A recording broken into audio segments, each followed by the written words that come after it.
Well, hello, everybody. We are back. Hey, man. Hey, what's up, bud? Hey. I was talking to everybody, though. Sorry. You know, you just wanted to chime in, but It says hi to you guys first before me. So very true. I welcomed you into the front door. But hey, coming up June 8th, John Barnett Cancer Fundraiser at BAM Arena in Strongsville, hosted by Cleveland Cornhole. Come on out, support a great cause. I know they're still looking for some sponsorships, so if anyone's interested in helping out, please contact Cleveland Cornhole. Let them know you're interested. Again, it's a great cause for a good man, a good family in the cornhole community out here. So I hope to see everybody out there, and especially if you're going to be throwing Draggin Bags. Especially. Because, one, you're probably going to win because they just breed winners. And two, you'll be the best-looking people on the boards. I mean, I always am, let's be honest. But if you want to join me in the revolution, head over to DragginBags.com and drop code BIGASP12 at checkout to save yourself some money. Look out for those hot drops on Power Dragon, quickly moving up the ranks as the hottest bag in the ACL platform. So please join on in with the fun. Grab some heat over at Draggin Bags. Again, that's code BIGASP12 at checkout. Cornhole it.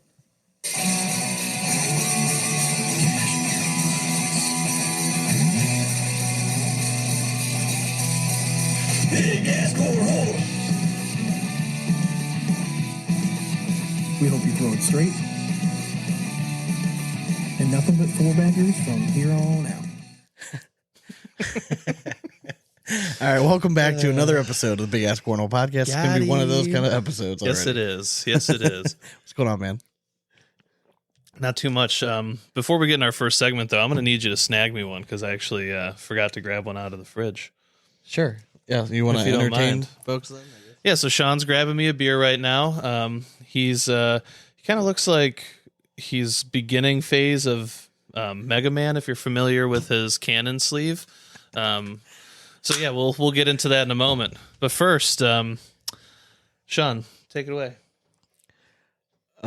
Dane, I guess go ahead and let everyone know we're drinking tonight in our favorite segment called What You Drinking? Ha-ha! What you drinking?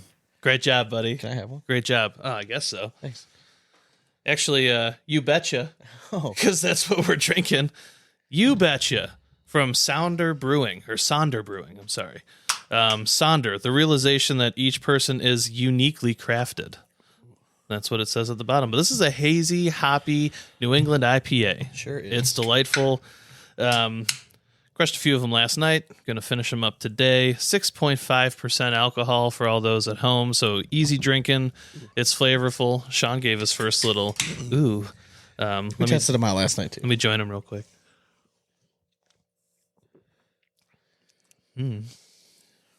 Hoppy and hazy. It is. You betcha. Best of both worlds. You betcha. You betcha. All right, so... sorry. No, you're good. We have another dose of audio gold today. The kickoff battle is now complete, along with the first pro shootout event. So we're going to recap all the action, including some notes of the teams on the teams event. We have dramatic readings, and then we're going to be joined by ACL pro Nate Voyer, fresh off an interesting teams event performance. But before we get into all of that, we're going to let you know what's going on in our cornhole lives, a segment we call In and Around the Hole. Are you too good for your home? Answer me! Brought to you by Black Sheep Baggers. If you're in the market for a new set of bags, you got to consider Black Sheep. If you haven't tried them yet, you're missing out. They have a bag for every type of thrower, from carpet to hybrid carpet to herringbone to something a little bit slicker for all you sick fucks out there. All right, so go to blacksheepbaggers.com, use code BIGASP, and you're going to save yourself some money. Again, that's blacksheepbaggers.com, code BIGASP. Woo. All right, so what's going on? What's going on? Not too much. Finally, feel like the weather's maybe turning a corner after today. We'll see. But yeah, we tried to golf Sunday. It was insanely cold. It actually got colder while we were golfing, so it started at 36. Can I admit something? And we finished around 35 degrees. I did not have fun. That might be the first time ever in my life I did not have fun golfing. It was a round that I could not wait for the round to end. Yeah, I was definitely there with you. Again, it wasn't that I wasn't enjoying myself. It was just so cold that I'm I'm good. I felt like I might damage like one of my clubs or something. It was one of those days. It was so warmed cold. up. Nothing was flying. So like you automatically felt like a huge pussy. Mm-hmm. I mean, literally everything was plugging. Couldn't find balls in the fairway. No, it was annoying. It was super annoying. Just plugging so far. And then it compounded the fact that for whatever reason I felt like, let's blow this fucking shit up like I do. I'm a tinkerer. Yeah. And I'm like, I'm going to change my swing. And it wasn't working. Or it's frustrating because like I was at a point I ended last year where I'm like, oh, I'm playing decent. But I didn't think it was sustainable. And just like the more I've been reading about it and like the swing, I'm like, I really should change it. Like the fact that I'm hitting the ball straight sometimes is kind of a modern miracle. So I was trying to smooth things out. And anytime you change your swing, you're going to struggle. In my head, my expectations are much higher. I don't think I was hitting it as bad as I thought I was hitting it, looking back on it. No, I mean, again, if a ball... Like on 9, I shot a 46. I would probably say... And then I abandoned ship. I'm like, fuck it. I'm going back to my old swing. Yeah. I mean, I always tell myself, keep it to a 15% range. Like, that's how bad I want to miss. I would say you were probably outwards of like 22. My hardest thing right now is I consistently used to draw the ball. Yes. I'm no longer drawing the ball at all. I'm pushing it and fading it, which is not a great combination of knowing where the ball's going to end up. So it was when you struggle. hit it clean, man, you hit the shit out of it. Yeah, no, I mean, like, and then I ended up like, I feel like the biggest pussy in the world right now because like I also like legit hurt my wrist. It was one of those situations. Hit it was right off the tee box. You know, what I mean, had to keep the ball low. Took a 4-iron out. Was just gonna try to punch it up like 100 yards or so. I did. There was a bunch of grass and it was like super wet. So like basically, I was already annoyed. It was cart path only, and all fucking day I hit it on the opposite side of the cart path. So I was walking 100 yards over. Took forever. I didn't notice that apparently there was like a tree root like under my ball / like right in front of my ball, covered by a bunch of like leaves and stuff.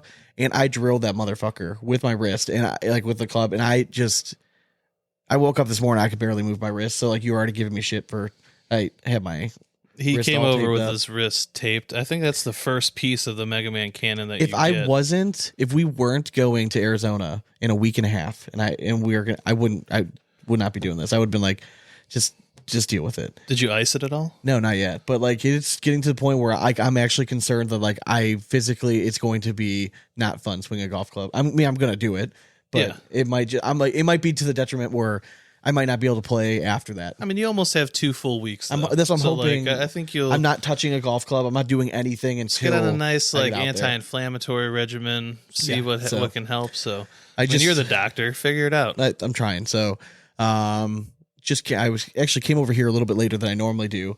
I was at a coaches meeting for T-ball. T-ball's about to kick it off. All the important stuff. Big Asp cornhole sponsored T-ball team is going to be back in full get up this year. I did not think I was going to. Can we post a team photo this year? Yeah, sure. I don't know. That's kind of weird. Why? We're of other people's kids. Team. Who gives a shit? I know. No, that's true. Yeah. I mean, technically, they gave us a photo because we sponsored. Yeah, exactly. Like I have we a team post photo. It up. We can like hang it up behind us and that stuff. we can give back to the community and stuff. But yeah, it's gonna be interesting. I don't even know like how, I'm missing a bunch of games because we're going to Disney World, and then we have like 4th of July weekend. Like I'm not gonna be around. Should I just go like incognito as you when you're in Disney World? It's all hands on deck, man. You know, I made Dad volunteer last year. All you got to do is get a background check, and I'll just show up and I'll just pretend I'm you. I'll just hunch down a little bit, like walking on your knees. Yeah, just hey kids, Sean's so short. Coach Sean here. I can't even do. Life. Yeah, I can't even like impersonate you. I can do a lot of impersonations. I cannot impersonate you. And I think it's because we're fairly similar. Yeah, I mean, like. Amy saw a picture of you the other day that Val posted. She's like, I thought you were Erie. Really? Yeah. Again, we look I bet it was the one we were outside the building. It was just me and Val. I wonder. Yeah. Yeah. I looked tall. I was on a mound. Yeah. She was like, I thought you were like in that picture. I'm like, no, that was Sean. Yeah. Like, strategic plan. I mean, we keep the facial hair different. Like you're very much closer. Yeah. And I let it get a little fuller. Yeah. Still get confused apparently. So it runs in our family though, because Mom and all of her sisters look alike. That's true. Like my neighbor, but we grew up not looking alike at all. Well, my neighbor all day on Saturday thought that Mom was over, but it was Kimbo. He's like, yeah, I thought it was your mom, and then like we went to the playground later with the kids, and like then I realized like, oh, I don't think that's your mom, and I finally had to ask her, like, did you get a haircut or something? And he figured it out. So. But yeah, that's other than that, nothing's really new. Just gearing up for Arizona trip. I'm like I super threw today. pumped. Did you? I did. Nice. I was just, Now the bored at nice home thing, alone, the so- wrist I hurt was my left, so I Yeah, can still you throw. still throw. So I'm going to throw. So I mean, that's Wednesday is what- my day. With your whole golf swing tinkering too, like we've watched Matt Guy and Jamie Graham still throw at an elite level all the time, changing their swing every other day. I'll be good. I believe in you. I know. It just takes time. It's frustrating. Golf's just, it's a fickle bitch, man. It is, man. It's Especially when, pisses like, me off. if you want to go into something like changing your swing, like, again, I'm still going through that right now. Like, I changed it last year, still going through it. I'm okay. Like, I feel like I'm getting it down, but it's Yeah. like, it's always a work in progress. Yeah. I'll teach you short game. You teach me everything else. I have the short game. First time out. All right. It's just, it I've takes seen shit. me a little bit. I know. Plus, the conditions. My 56 was like completely ineligible as an option because it kept slicing underneath the ball. Yeah, I get Like that. everything was just digging in. So I'm like, yeah, fuck it. So then I just started doing bump and runs, which worked out much better. I think other than that, I watched a bunch of stuff. I did go to Erie on Saturday. Get like a little get together with my wife, and then some people we went to PT school with. So we had a little bar hopping down that, and then Which establishments? so it's ironic. The only one that's still the same, the one we were there, was Plymouth. You didn't go to Sullivan's? No, because like we just It's stayed way on state. down there, Yeah, we yeah. just stayed on state. But we went to a whole bunch of fun. Voodoo is there now. Okay. Um, Is Molly Brannigan still there? no, it's not. That whole building's not there. That's anymore. right. Yeah, they blew it out. Yeah. I Yeah, remember it's now. weird. Yeah, there's a lot of stuff that's different. They have like that open air market now in the summertime. Correct. I'm like, who's here in the summer? It's a 2 college town. Like, Yeah. nobody fucking lives there. So yeah, it was a good, nice little trip though. But yeah, just gearing up for Arizona, and other than that, nothing really new. Well, nothing new. I mean, I did watch a bunch though of cornhole. That's what you said. I watched the Super Hole and then some of the action. Okay. Thought I'd have more time today, but I did not. Friday night, got my kids to bed like pretty much on time. Yeah. And then, but I had all the matches recorded. So I'm like, I want to skip through commercials and bullshit. Like, let's just get to the match and like the good parts. So I made it a point not to see who won the matches. Right. So I went in there and I'm like, you know what? I'm going to like live tweet. And I start tweeting and I'm like, you know what? Not enough people see these. I'm going to just post my live tweets on Might as Facebook well, and just yeah. keep adding to it. And I think it went over well. And it was literally just my thoughts. As soon as as I was watching the match, just type something out. What are you thinking just now? Don't overanalyze it. Just type it out. So now that I've had time to like go back on it, some things might have changed a little bit, but that was what I was thinking at the time In the moment. Yeah. for those things. So let's go over some of those because I stopped posting like the live tweets, but then I always keep like a note like pad on my phone going. Yeah. So that's kind of what we're going to kind of go through now. So let's start off with the ACL kickoff battle, the finals for doubles. Okay. The semifinals, we had Smith and Richards versus Kano and Hamilton. Mhm. So I've written down Smith and Richards were down 10 early, right? Gavin Kano was looking at that time in that match like the best player there. Yeah. And then Hamilton was just playing solid. Just give the bags back to Gavin at this point. Exactly. 10s and 12s. Like that's what you got to do. I have a note written down that when Richards locks in, he's just so tough to beat. He has the best speed control in the game. Like no one does a block replace better than Mark Richards. No one hits like just like if he wants to just be like Dude, his throw block a block. behind. Yeah, that's what I'm saying. And just to kiss the bag, so you're not bunching it up and giving him an opportunity. He's so good at that, and it's an underrated, really important part at that pro level. It's just where your bag's going to end up, but like not just in the hole, but like exact placement on the board. And he does that really, really well. He does now that you mention it, I've always thought the same thing. But he does this like block behind that when the opponent has 2 bags in front, somehow he is able to always get the perfect V like right in between them. And I'm like, dude, like you basically put that there because if they hit your bag, they're shooting those splitting the cheeks and bringing yours. Like he does it so well. Like it's and repeatedly. But that's why he's one of the top best players in the game. It is such an underrated shot because he's not a fancy roll guy. No, he'll hit an airmail drag, but it's more the speed and consistency and control that he has over a bag. It's just super impressive to watch, especially when he was down because he wasn't throwing that well. Like Tony started off decent, you know what I mean? But Mark was the one giving up points to Gavin every round, and he just was struggling through it. But he's able to, like, that's why they're so tough to beat. Like, you have to be so fucking perfect. Because like, all of a sudden they'll lock in. Because together, Smith and now, like, Smith is really taken a step back in terms of trying to really appreciate like the strategy side of the game. Like, and they do a really good job of talking through things. Yeah.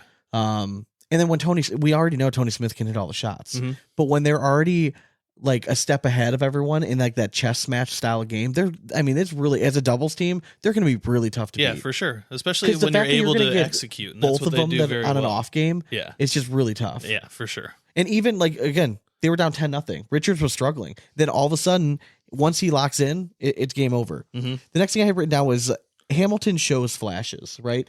You watch him play, especially how that game started, and you're like, God, this is why you won a national in singles. Yeah. Like, you were really good, man. Phenomenal. But he just compounds his mistakes. We talked about it last week, and that was what I kind of predicted was going to happen, is if Hamilton could just hang with whoever was there, just return bags to Gavin, I think they can probably win. I think they're talented For sure. enough. Yeah. But Hamilton has this thing where he misses one bag left, and then he misses a second one, and you just see it on his face, and he's like, "Oh, what? That was weird." And then he does a third time, and then or he'll try to step out and try to grab, and just he always makes like that one big catastrophic, and he did it like twice, and that's what brought Richards and Smith right back into this. I mean, at the game of those caliber, like giving up a 4 or a 6 it can be super detrimental. Yeah, correct. And then the last thing I had written down just for this match was Kano was looking like a top 2 player in the world. He only gave up 4 of the 21 points in that match. I'd be interested to see what the team dynamic was like that afterwards. Obviously, if you're Gavin, you're a little bit frustrated, right? You made it this far, like you're getting so close and like just another letdown, but he still had singles to come, right? Mm-hmm. So you got to be able to pick yourself up. And if nothing else, he could take away from that. Like, hey, I'm good. Like, I'm throwing bag really well. I can compete with the best guys in the world. I just got done matching up against Mark Richards. Like, I'm feeling confident right now. Yeah. But like, it's going to be an interesting dynamic going into these nationals. Like, if that is a running theme, it really is. I mean, you've said it in the past with Hamilton's, maybe not closing it out on the big stage. It wasn't as apparent in that match to me, though. No, because like it was still, but he gave up the big rounds. He did. But again, like it was just, to me, it was almost Smith and Richards just locking in. Correct. Like sometimes you just can't beat it. That's so, how good they are. Smith and Richards obviously end up winning that one. They come charging back. They get the big victory. And then the next matchup was Wiedenfeld and Smith versus Walker and Ryan. First thing I have written down, Wiedenfeld playing with swag, just a tad crispier early on in the match. A few bags kind of hung up on Walker. I love the fact that those two have played against each other because very similar games. But yeah, just Wiedenfeld just seemed calm, cool, collected, confident going in that. And I think Walker was getting a little bit rattled because some of the bags were hanging up early. Mm-hmm. You don't like to dig yourself in a hole, especially against a good team like that. Yeah, especially on shots that you feel should be in. Yeah. And just kind of get wrapped on them. It's tough hurdle. And again, it's one of those things that like when you get to that level, you can't let it affect like that next round. You got to forget because Ryan, especially, he seemed frustrated after a bag hung up. Board speed was definitely affecting him a little bit, but was able to land some blocks.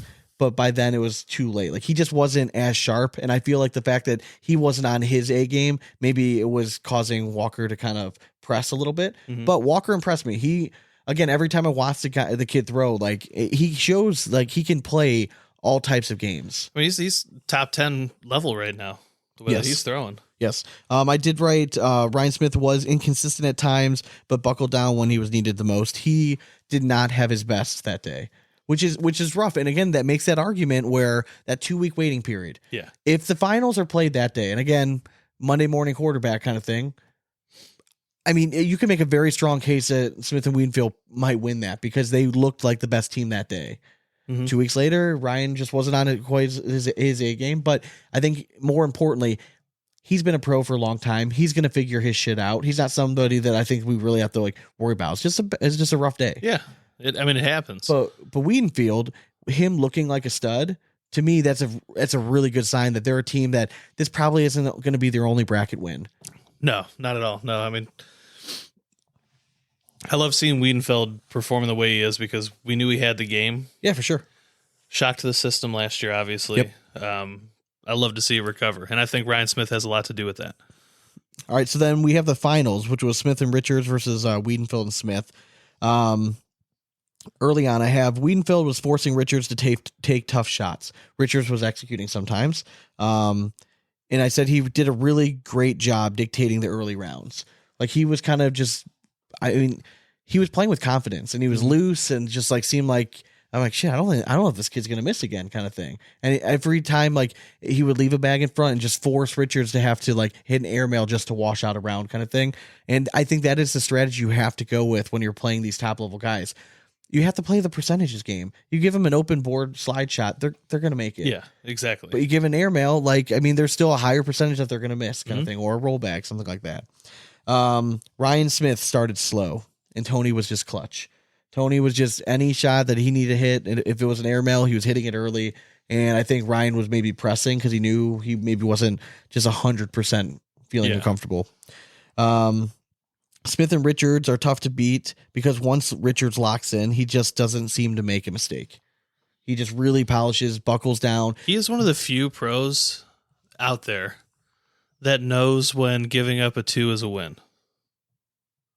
Did he do that at all in that match? I'm sorry, say that one time. Like where he's like, he knows that the percentage is not in his favor, so he's willing to give up the 2. Oh, hell yeah. Like yeah, he's one of the 100%. few that's willing to do that. And it speaks volumes to like how smart he approaches the game. Well, and I think that he's also one of the best in the mental side where if he has a bad round, you'll never know the next one. Exactly. Like or a bad bag, like he really is able to lock in and just play each bag at a time. And that proves why he's one of the best players in the world. I say through 10 rounds. All right. So I'm through 10 rounds at the time when I was typing this out. You can just feel that each bag matters. It was a chess match that Wiedenfeld is winning on one side versus Mark, and Tony is winning against Ryan Smith. So it was pretty even. Eventually Smith and Richards pulled out. They get the victory. They move on. You know, they're the open champion. Again, they were the favorite going in. They were my number 1 rated power rank team. It made sense to me that they won. They were kind of what I expected to be. The last little note that I had in there, just plugged it in there, was this is pretty poorly attended event, and it was kind of sad. It was sad to see. That was the theme that I kept seeing throughout the weekend. It is sad to see, but again, we had watched or like we were commenting with our patrons last night. Yep. About the city selection. I think that might have something to do with it. There's a lot to do out that way. So I think a lot of people felt the need to leave the venue, but we all know how bad that looks for TV. Yeah, man. It was a bad look. And I just kept thinking, like, if I was a casual viewer and I was flipping through and I'm like, oh, Cornell's like, all right, we'll keep it on for a minute. Like, oh, and then they pan out. Yeah, this. exactly. Like, and then they pan out and be like, what in the backyard kind of shindig is this? Like, how is this on ESPN? Yeah, it's again, if we want to get away from this ESPN the Ocho, right? And I know everyone's like, oh, Cornell's on. No, we don't want to be associated with that. Yeah. If we want to be taken seriously, you have to be able to show that like the people that are actually interested in cornhole and participating in it care enough to stick around and watch it at the venue. Sure. Yeah. That's why they brought it to an open. And the fact that it was so poorly attended, like if I was the commissioner of the ACL, I'd be reaching out to every pro that was there and be like, what the fuck? Yeah. Like, this is are we not working all weekend. in this together? Yeah. Like, do we want this to grow or not? Because if you don't want it to grow, then well, it's a really bad look. And I was really disappointed. Now, the views from when they didn't pan out to the crowd were great. I mean, like the VIP tables were open, they were active and they were chattering. That's fine. But as soon as they pan out, man, it's sad when they're handing the trophies to them at the end and there's nobody in the fucking crowd. You just hear one guy in the background like, yeah. Yeah, it's just, I don't know. It was a little frustrating. But anyway, Smith and Richards get off the win, and now Richards is now tied second with Jamie Graham and Trey Birchfield for most titles all time at 19. Matt Guy is sitting at first with 20. Oof. All right, so the next Great one, stats, Sean. Thank you. I didn't really write out a whole lot of this. It was later at night. It was after I was already doing all the live tweeting. I was getting kind of tired, but they had the double shootout. All right. I have one note here, and I have Frisch and Cameron looked poised in game 1. I thought they used the timeouts so smart. Like there were Calm 'em times it wasn't even that they were playing bad. They were Yeah. playing so well, and they were almost getting too excited. They're like, "Holy shit! Like we can do this." Yeah. So they use exactly. timeouts just to calm the nerves, and I'm fine with it. Like I know, like some people are like, "Oh, like that's going to kill your momentum." You have to know yourself. If you know you're getting too ramped up, sometimes just taking a break, resettling yourself, taking that 45 seconds and going back and throwing will make a world of difference. And it clearly worked in that game. Yeah, I mean, I don't mind like if off of a big shot, like you're the next one up and you call timeout before you throw that first bag. There's nothing ever wrong with that because, like you said, sometimes you're amped up and like that's not a good thing for cornhole. Like you gotta. It's all about the mental side. So like you can't get too high, can't get too low. It's all about staying even keel. So no, very, very smart. Ultimately, Davis and Sorrells take that down. We told you guys, if you listen to the episode as our preview, where to put money on. If you're smart like me, you put some money down on Davis and Sorrells in a pro shootout because Eric Davis just tends to win fucking pro shootouts and doubles. Yep.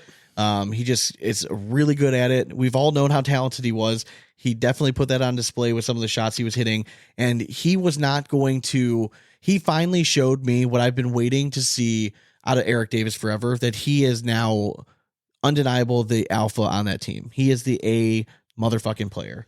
And then you have Sorrells, who, again, he's had a lot of success. I was actually surprised.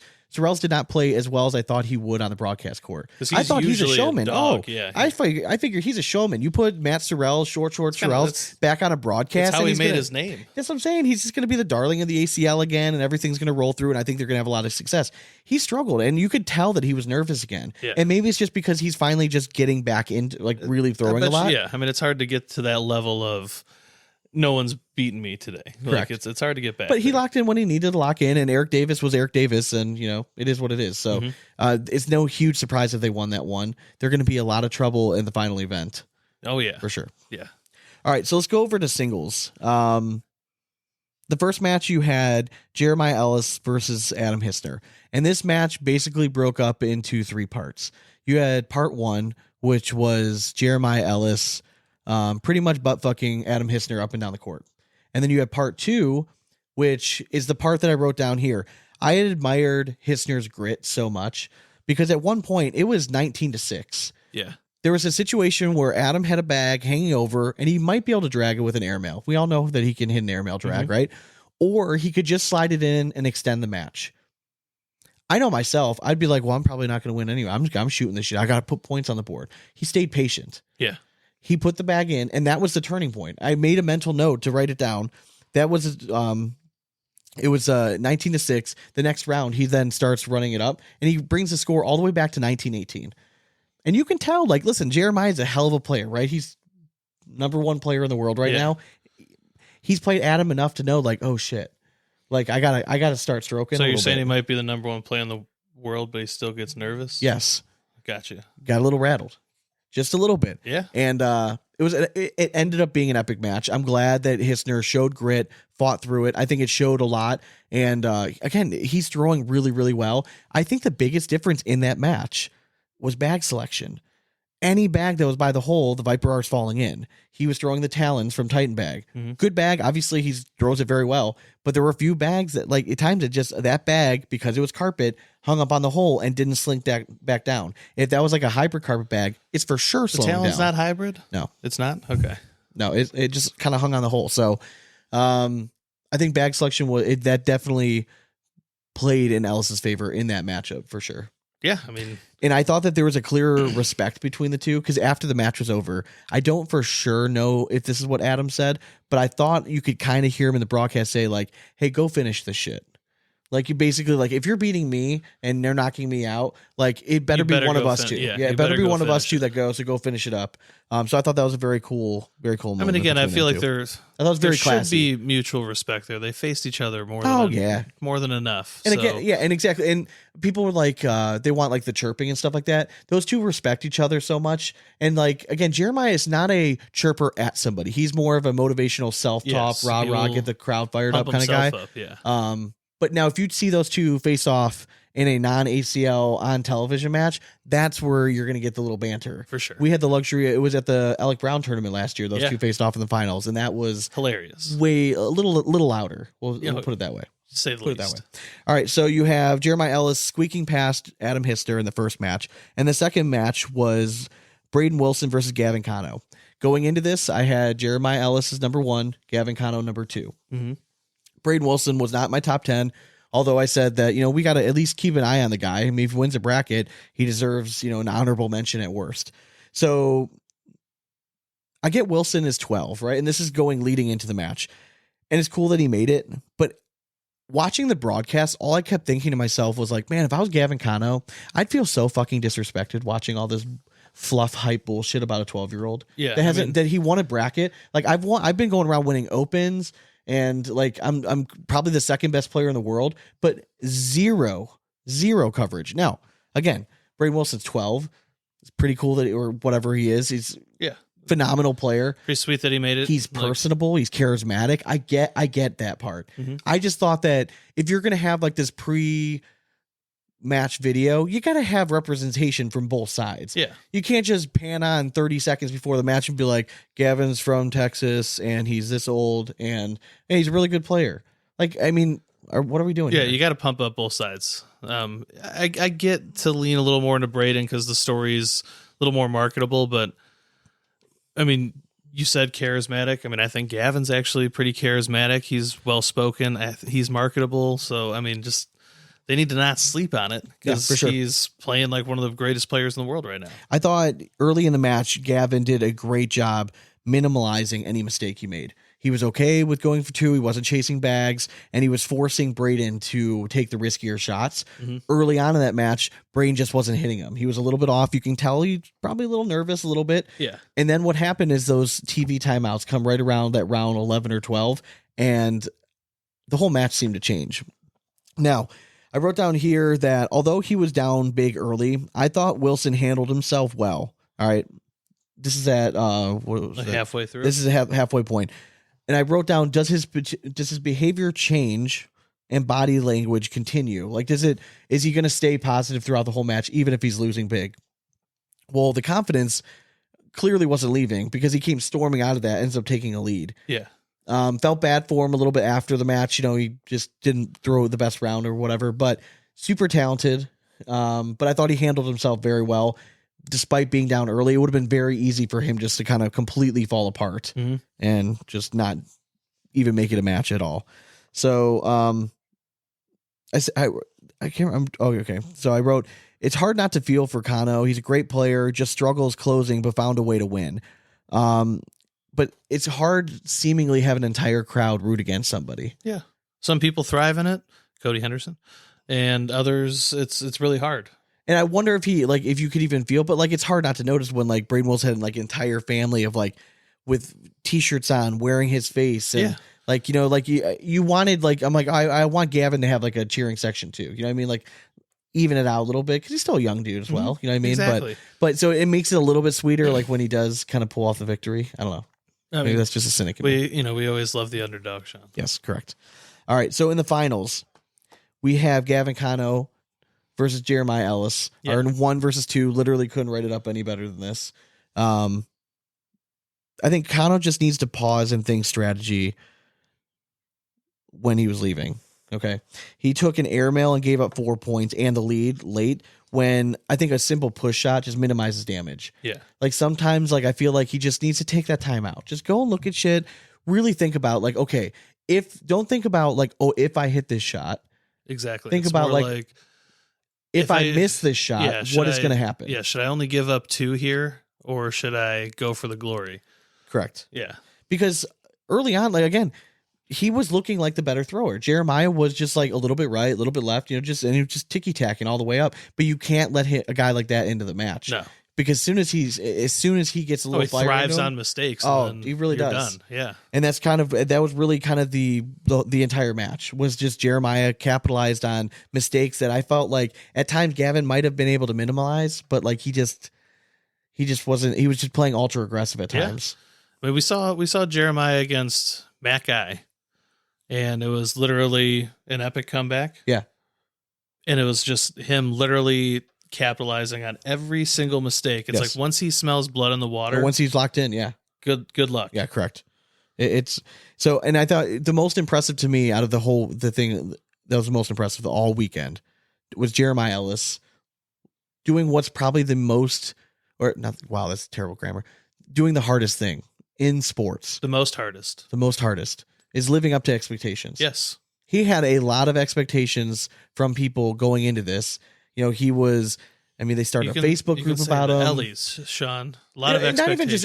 It's not even just them because they were going to be fans no matter what. But I think that everyone's like, well, can he back it up? Like, okay, we've seen it at Opens. Can he prove it at a national? Like, he was the ACO guy. Like, how can an ACO guy is not going to just come over here and win it? And then he backs it up. He shows that it wasn't just a fluke. He is one of the best throwers in the world. Currently, right now, I feel better about my rankings. It ended up 1 and 2. You know what I mean? Like that. But Gavin is just knocking on the door. He's going to get there. It's just, I just wonder, when is it going to be? Is it going to be a Devin Harbaugh where we got to wait a few years and then he's really going to break through and then, okay. Or is it going to be this year and then once he gets the first one, it's an avalanche effect, and then everyone's kind of screwed. I think it's going to be this year, man. I mean, he was able to bounce back. Yeah. And he took down open singles. So, Yes. I mean, that's quite a feat. It is. To climb over. And, you know, maybe that just shows a little grit of his own, you know? Yep. Okay, so the other thing that I watched this weekend, I went back and watched the team's event, and this is what I started the live tweeting for. So some of this stuff might be redundant, but I want to expand on some of the points that I made early on in the show. Please expand. Okay, so we had the Mays versus the Cutter. So match 1 was Soto and Chamberlain versus Jalen Jones and Walker. So the first thing I wrote was boards look really, really fast. Mm-hmm. Like bags were just fucking flying off the back of the board. And I'm like, oh, this is going to be interesting. And it kind of held true. There's one game where I swear I thought they were using suede, but I think they must have just been using like Embry, like that Surefire stuff. Mm-hmm. And it was playing very tacky, but everything else, any carpet, hybrid, herringbone was just flying off the fucking board. It was really, really fast. I said 6 points given up by Jones in the first round. Soto let them back by giving 5 in round 4. It was a theme among the entire team's Just event. big rounds. Dude, every fucking game, like And 6 or that's 7 points in the first round. And in that's round not good limited. cornhole. No, in round limited, it is so hard to come back. Yes, it's in round 1 and you get, but it's so hard because then like you're feeling, if you're giving the other team a boost of confidence. Yeah. Even if that confidence only lasts a few rounds, they only have to throw the bags 5 fucking times and then, you know what I mean? Like then they're good. Exactly. Then they're good. The next thing I wrote was Chamberlain's really good. He is really good, man. He's one of the best players in the world. Again, and just watching him, because he was definitely the better player. Soto was struggling a little bit here or there, but I mean, played well enough. Obviously, they got the win. Again, Walker showed a really impressive ability to on a slick board. I didn't know if he could just run bags. He could run bags. Yeah. He did very well. Matched up very well against Soto. Scored a bunch of points. Kind of kept them in the match. So again, every time I watch the kid throw, it just impresses me a little bit more. And then I said Soto was rocking a Rangers hat instead of a sponsor's hat. It was weird. Like which is fine. Like I get it, but like it just seemed like an opportunity where if you're sponsored by somebody, you on gotta, a broadcast, you gotta bust it out for sure. But again, I don't know if there's rules against stuff. I have no idea. So match 2, I have Glover and Etheridge versus Hicks and Frisch. First thing I've written down was Glover rocking the gray sweatpants. Not a great dress code. There is no technical dress code, I guess, for that, but it just looked sloppy to be like when you know you're going to be on national television, you're going to be on a broadcast, you're representing the American Cornhole League. It's just like you can't live into like the stereotypes of what people already think about. Yeah, us. but why can't you lean into the side of, hey, man, you could still be comfortable and you play can, cornhole. and I get it. I just these are just my first thoughts when I saw it. I'm like, wow, that looks kind of sloppy. I do get it. Like you're on national television, but I'm literally wearing gray sweatpants right now as we record. So I get it. I get that too. I put Hicks is clearly nervous. He gives up 7 points in round 1. This has been a theme the last few times we've seen Hicks like on a broadcast. He just hasn't performed up to his standards. And it said there was a flag called. It was hard to tell what happened on the broadcast. And it's a weird dynamic playing well against a struggling junior. It's a no-win situation for Glover. So Glover was playing pretty well. Like Glover threw very well, and Glover's been a pro, and he's very solid. Mm-hmm. You know what I mean? Like a guy that's keeps re-qualifying for pros. There's a reason. It's because they're really fucking usually good. Pretty right? good at putting bags on the hole. But then Hicks was clearly struggling, like bad struggling. Like they had the yips bad. It's a weird dynamic because like how hard do you celebrate? Like yes, you're going up against another pro, but like part of you's got to tug on your heartstrings a little bit. Feel a little bad for just it, a little bit. Vincent Frisch has potential. I thought he has charisma. He has a solid game. He could be kind of like a big marketing like potential guy, I think. We're going to lose him to baseball. Yeah, that's what I keep hearing. So just interesting stuff. All right, so let me pull up these other notes real fast. All right, so.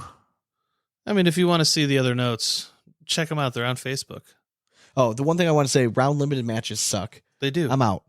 Like I kept trying to convince myself, like no, like they serve a purpose. Like this, they can be okay. After watching that, it was straight hot garbage. I think we found the solution last night, turning into skins like the ACO. I think something because round limited with the skins or something. Like I think it's a lot of fun. If that's the product that we're gonna be seeing. First of all, like not just the play, because I don't want to shit on anyone because a lot of these guys were elite players. Mm-hmm. First of all, that's not good. You're going to be on a broadcast. You're a pro player. Yeah. This is your could be your one opportunity to go on a broadcast. Get out there and get on TV. Yeah, I just feel like there needs to be that extra effort. And there was a lot of elite players like on the Cutters team, which is a cool opportunity for those people to get. But you would still think like we're not, as a fan, like we're not going to get like the highest quality play then. Yeah.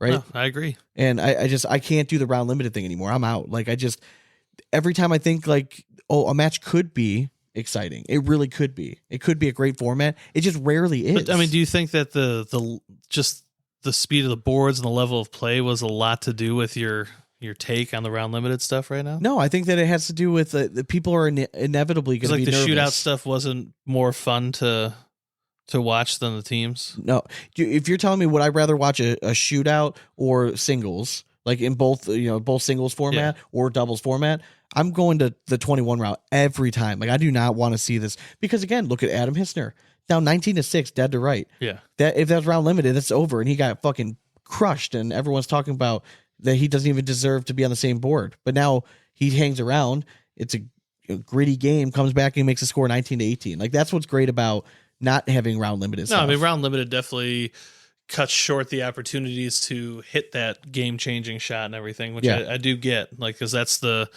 big moments that we all love. So, I mean, that's going to be a segue for something we talk about later. Yes, sure is. All right. Final note though. You got to say it. What's you that? got it. You got it there. Oh, we had some Mishisms. Yes.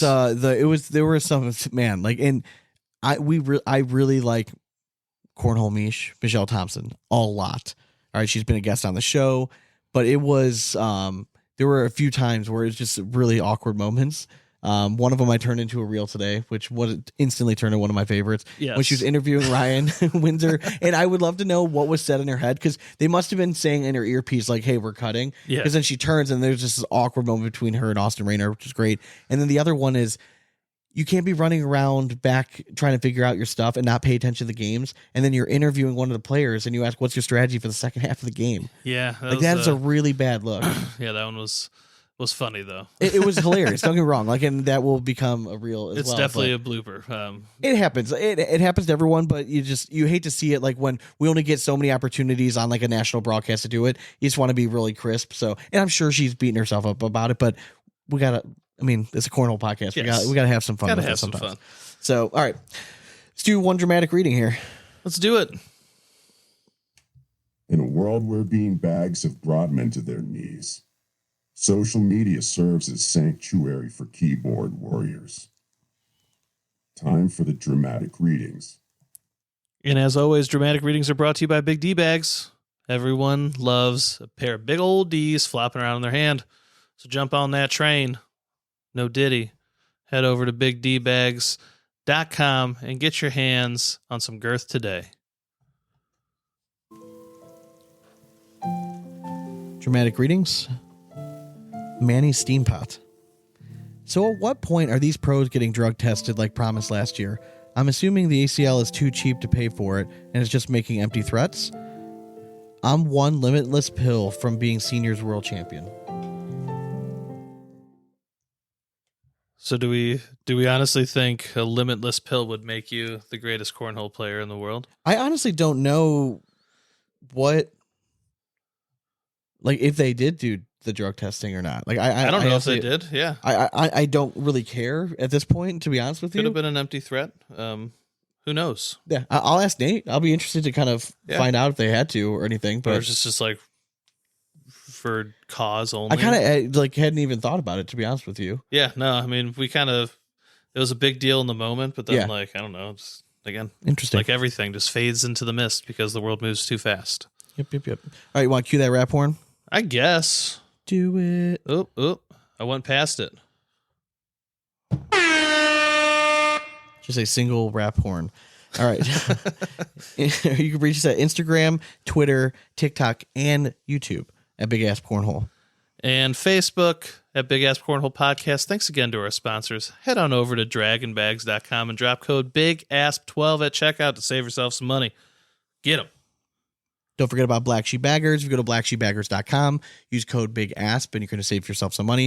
If you're in the market for a new set of boards, pro-level boards with awesome printing, go check out Gnarly Bags. If you go to gnarlybags.com, you can get a sweet set of boards. And if you use our code BIGASP, you're going to save yourself 10%.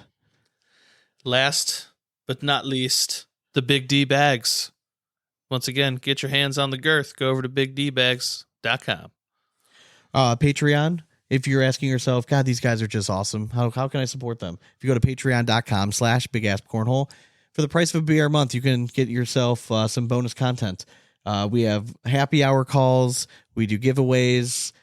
We do polls. You name it. Polls. Whole bunch of. We do bonus episodes that are Patreon exclusive. So if you're looking for bonus content, you like what we're doing, we greatly appreciate your support. Go to patreon.com/bigaspcornhole, and you can hop on our next happy hour call because one last night was a banger. That it was. Yeah, so thanks for everyone that joined. Those are seriously some Always of my fun. favorite nights. Oh, Yeah. And it always, like, my wife's like, what time are you gonna be home? Like, late. We got to schedule one for like a Saturday. I know, because because they're like 3 hours long. They I go know. late. We can go back to like the We need quarantine to. days. Oh, you yeah, know? right? Get like Yeah, a yeah, Saturday night one and just be like, all We're gonna right, have to. losers. Like, We're gonna have to. We have a Let's Corn all- Dog and Donnie do their stuff Saturday night. So okay, maybe they could Yes. just cut it short and join us. I love you guys. All right, so stay tuned. We're gonna be joined by ACL Pro Nate Voyer. We have a bunch of stuff we want to talk to. He was pretty animated on the broadcast, to say Yeah, the he was. least. Took some heat from some pros in like their pro Facebook group chat, and from what I was hearing, was standing up for himself. My initial thought going into it, when I first saw it, I'm like, Jesus, this is at least something. Like, Yeah. thank you. I mean, like at that point, like the play was so bad that at least he was giving us something to like, all right, somebody cares. Exactly. At least somebody cares. So Yeah. I'm interested to see like his point of view. I'm sure his sponsors liked it. So, but a bunch of stuff we're going to talk about. So hope you guys enjoy the interview with ACL Pro Nate Voyer coming up next. Sweet. All right. As always, we hope you throw it straight, and it's nothing but four baggers from here on out. Cornhole it. Later. All right. Welcome back to the Big Asp Cornhole Podcast. We're now joined by ACL Pro, Mr. Nate Voyer. What's going on, man? Hey, good evening. Happy Monday, right? Oh man, it's been a day. How was your Monday? I mean, are you like getting like, is this like the excited time for you, like to build up the anticipation till summer and stuff?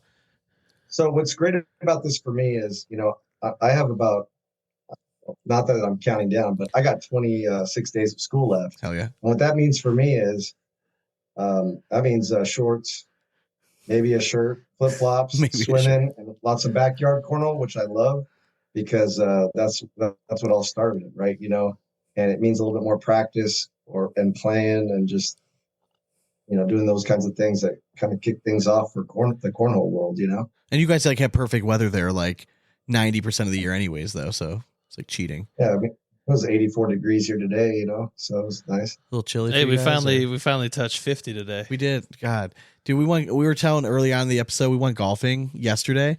And when we teed off, it was 36 degrees. And then when we finished, it was like 34 degrees. Yeah, and Like, the it literally weather got said it was colder. supposed to get up to 50. So I was expecting like if it got up to like 45, see we the would have been sun. fine. Yeah. Yeah. No, it Brutal. literally got colder and the wind started whipping. I'm like, man, god Damn it. Ohio. Why do we live here? I'm not built for that, man. Well, neither am I. That's why I'm like, we need to move. Like, I thought can't I do was this cool insulated stuff. for the cold. No. But it doesn't work when you're in it for like 5 hours. Yeah, correct. And when all the activities I like to do are like outside, like in nice weather kind of things. Yeah, and I tan beautifully, but I never have enough time to get tan.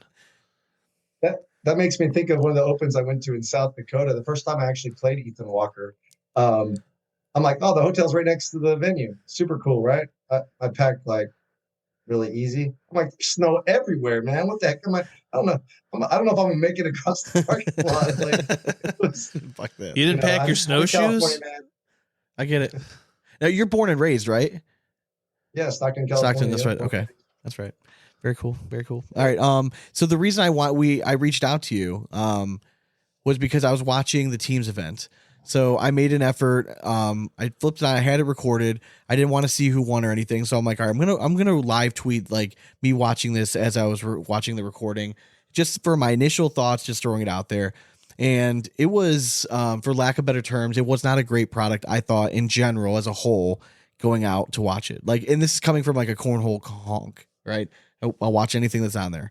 But I did write the one thing that I thought at the time saved the broadcast was you brought some energy, man. Like you brought some hype and you were entertaining, and I'm just interested to see what your experience was. Was that like your plan going into it, or was this just like a spur of the moment because like you just kind of felt it?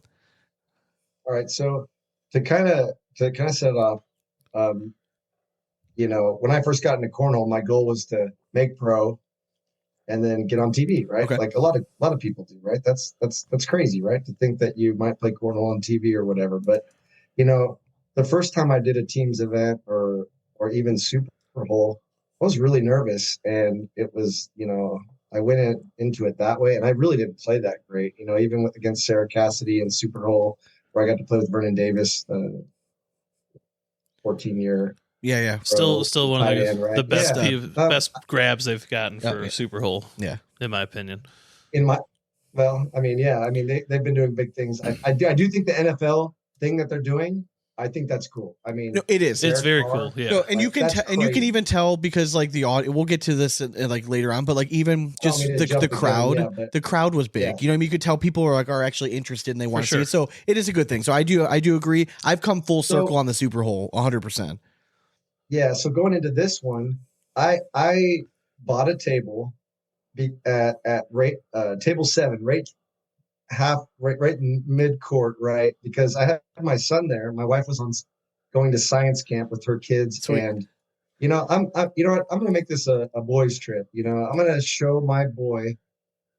I want him to watch me play something because I'm watching him do competitive sports. Last year, he won the Northern California State Cup for his age group, his first year playing competitive soccer. Sweet. And I wanted him to know what it feels like how I feel when I watch him. And he expressed that to me the next morning. Man, I had fun watching you, Dad. I'm like, son, that's how I feel watching you play. That's right? that's like dad's very goals right heartwarming. there. Yeah. That's genuine. And you could wipe everything else out.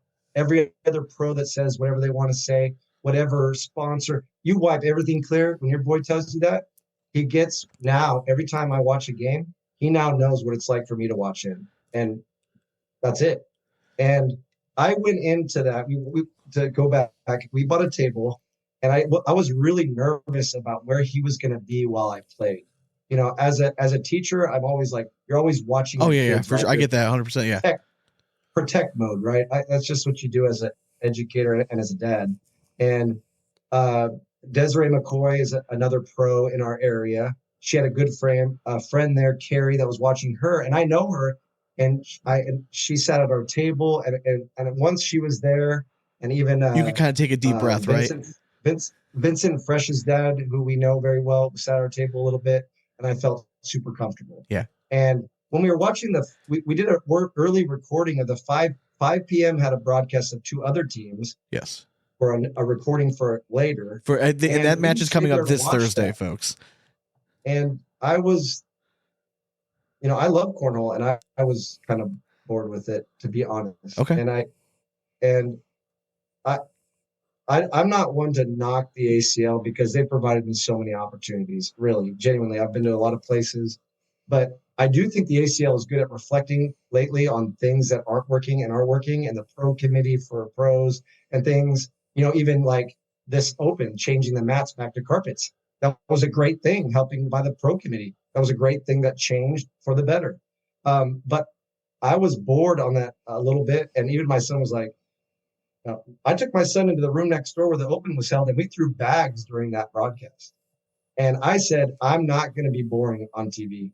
I said, son, I'm going to have a lot of fun on TV. And when you see me put a bag in the hole, I want you to holler like crazy. And he did that. And another thing that happened, which I really took to heart, is Kat, who was in charge of the broadcast, took Virginia Cutters and the Mays on the benches before our broadcast and said this: I don't want you sitting down and acting uninterested in your players playing the game. I don't want to see you on your phones. I don't want to see you act like you don't care. So, okay, I took that 100% to heart. I said, you don't got to tell me twice. I'm gonna have a good time. So when we went out our team came out. Our team sat down on those pub tables, and I went to the front of them and I said, we're not sitting down. I said, and Ryan's the captain, right? Yeah. Ryan's so low key and chill and such a great guy. I said, we're not sitting down, man. My first bag usually sucks. And you know what? I want you guys to hype me up when I put my first bag in the hole, because if you do, I'm going to go crazy. And I wasn't until game 6. I was supposed to be game a lot earlier, but they shuffled the arrangement of the teams in the not who you played against, but in the order that they played. Okay. And I was like, crap, I'm playing a little bit later. I wanted to play earlier, but whatever. I said, I'm going to hype up whoever's on the board, slap hands with me, come over here. That's what I wanted. We're not going to sit back. I don't want that. And they did that. I got a lot of younger kids. I mean, you got Hicks, you got Frisch, you got, Ethan's a younger, I call him a kid, but he's 20, but yeah, I get it. You know what I mean? And so I took it that way. And the energy, you can see me in the broadcast before my game, and I was hyping people up when they made a shot. Well, Nate, for the record, if you're old enough to be their dad, you can call him a kid. I think that's a good rule of thumb, right? It kind of is, yeah. I think so. And so my pro partner, I would never call Kevin Smith Jr. He's too big. I'm not calling him that. I couldn't call him that. Oh my gosh.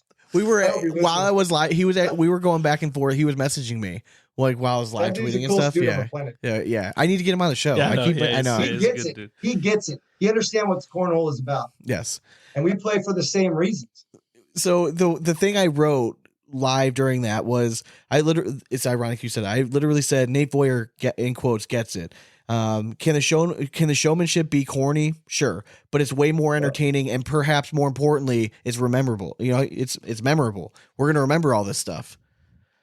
So, I think that, to me, I was very surprised, because then I got several messages from people being like, "I can't believe you thought that was good," and I'm like, "Really?" I'm like, "Oh, okay." I'm like, "I thought this would." I didn't think that was going to be the unpopular opinion. Like, why? And they're like, "It was too over the top," and I'm like, "But." Okay, well, and they're like, it was kind of cringy, and I'm like, well, so was the fucking level of play. If we want to be honest with ourselves, every game was fucking garbage. Yes. Besides the first game, every game was a fucking blowout. Somebody gave up 6 or 7 points every first round, and it was basically dead. Yeah. And then you had a broadcast where they're trying to interview the captain, and they pan over for another one, and it's a chotch. They end the broadcast with me thinking that it was halfway through the game. I mean, if we want to talk, there's so many factors that made the broadcast terrible. This was the one thing to me that I'm like, oh, I remember when Nate was getting hype and it was doing something. What I get why some people, because I don't think a lot of people realize that when you've really got hyped, right? You called a timeout, right? You called a timeout. The guy you're throwing against, although he looks like he's 30, he's like a younger dude, right? I think he's like 17 or 18 years old. He's an elite level player. Is that why? Do you think that's why you're getting some slack from people like other pro players about how you're acting because you did it against somebody that was like an elite player? No. I don't think that is at all. So why do you think, what's your gut feeling? I mean, you dealt with. I want to chime in. Okay, go ahead. I think I want you go ahead. Think about the text messages you got from whatever pros they were, because I'll tell you what, every person that had a negative vibe from it was a pro. Everyone that I got was a positive feedback. Sponsors, my family, my friends, and different people all over. So let me tell you this. Who should I listen to as Nate Voyer, ACL pro, 8th grade teacher, 44-year-old from Stockton, California? I'm gonna do what I want to do because, you know what? I'm Nate Voyer. I don't need some 20-something kid to tell me what they think I should do. I play cornhole for fun. Amen, brother. Yeah, 100%. I have a great job. I have a great retirement. I have a great family background and support. I've always played cornhole for fun. I've always played it to have a Friday night out with friends, pay my bar tab, to do things like that, to tailgate before Niner games. You know what? How is that going to change? I'm not changing from social to pro. I'm not that guy. So just because you're making it a profession for you, don't tell me how to play the game. I But mean, what was their? What was their? Okay, so you want to? yeah, I mean, What do you think? You basically was? So. Thank you for saying all of that because it just further proves my point. You seized an opportunity that you had being on a broadcast. All of these pros have the same opportunity, whether they take it or not, because a lot of them didn't show up. We saw a lot of elite players on the teams and stuff. But you seized the opportunity the way that you wanted to, and I have mad respect for it. And honestly, everyone that's giving you shit, they're just jealous because we're still here talking about you after the fact, and we don't even remember the shit matches that we saw take place. And that's part of my issue is that they should be happy, because if all I had to talk about was like the poor level of play, exactly. I mean, we can go that route. I don't want to be that, so I try to take the positive out of it. To me, the positive was that at least somebody in that broadcast looked like they gave a shit. Because right now, especially you said you have a lot of young guys on your team, and I'm not saying it's just specifically your team; it won both sides. But the younger generation, it's like cool not to care. But my thing is, and you know what? I don't give them crap. I don't give 20-somethings crap. Like, I got messages saying you should be embarrassed. I'd be embarrassed if I was you on this. You know what? I'd be embarrassed if you go out of bed and go out in the real world with flannel pants on, slides, and socks. Come on, man. Put some jeans on. Take some pride in who you are as put some slacks on, damn it. Like, well, that's funny. They're called shoelaces, folks. All right. But you know what? If we want to get all judgy about that, I don't care. I don't care why you play. You play for the reasons you want to play. You play how you want to play. You want to add roll bags to your game? All right, that's cool, man. That's great. You want to play these bags? You want to wear whatever? Man, you know, a lot of these people that want to talk mess, they're the first to say, stay in your own lane, mind your business. You know what? Well, how come they're not minding their business now? Yep. How come they got my business in their mouth? Because you're living rent-free in their head. Living rent-free in their head, because they're all thinking back on the moment, and they're like, damn, I didn't seize it. Can I ask you how much did your sponsors enjoy your broadcast appearance? Let's just say my texts were fine. Yeah, I mean, they know me. I've always told this. You know what? People think sponsors just pick players. Man, players pick their sponsors too. Yeah, I have good relationships with Johnny Rocket. I was just going to say, shout out to Johnny. I literally talked to Johnny today, by the way. So shout out to Johnny Rocket. I've played with him at events before I was a pro. We have a good relationship. He knows my heart. He knows where my values are. He knows that I'm not perfect, but he's going to get the best that I can. You know, I'm going to try and put the best value for him that I can do. And Cornell Scenario, they supported me before I was a pro. They sent me bags. I was one of the first people to have Cornell Scenario in California out west. You know, I honestly think it starts from the beginning. I took it to heart in our very first pro meeting when my very first year as a pro, we got told how to use social media. Okay. I didn't have TikTok then. I didn't even have Instagram. I only had Facebook. You know what I mean? Yeah. I'm like kind of graduating from MySpace to Facebook. Let's be real, right? And they said, put yourself out there, make video. I'm like, I'm gonna do it like crazy. And if nobody follows me, so what? I'm gonna have fun doing it. And you know what? Because I went crazy on that, I got a lot of good sponsors. People even locally saw me. I mean, I've had Mercedes-Benz locally sponsor me.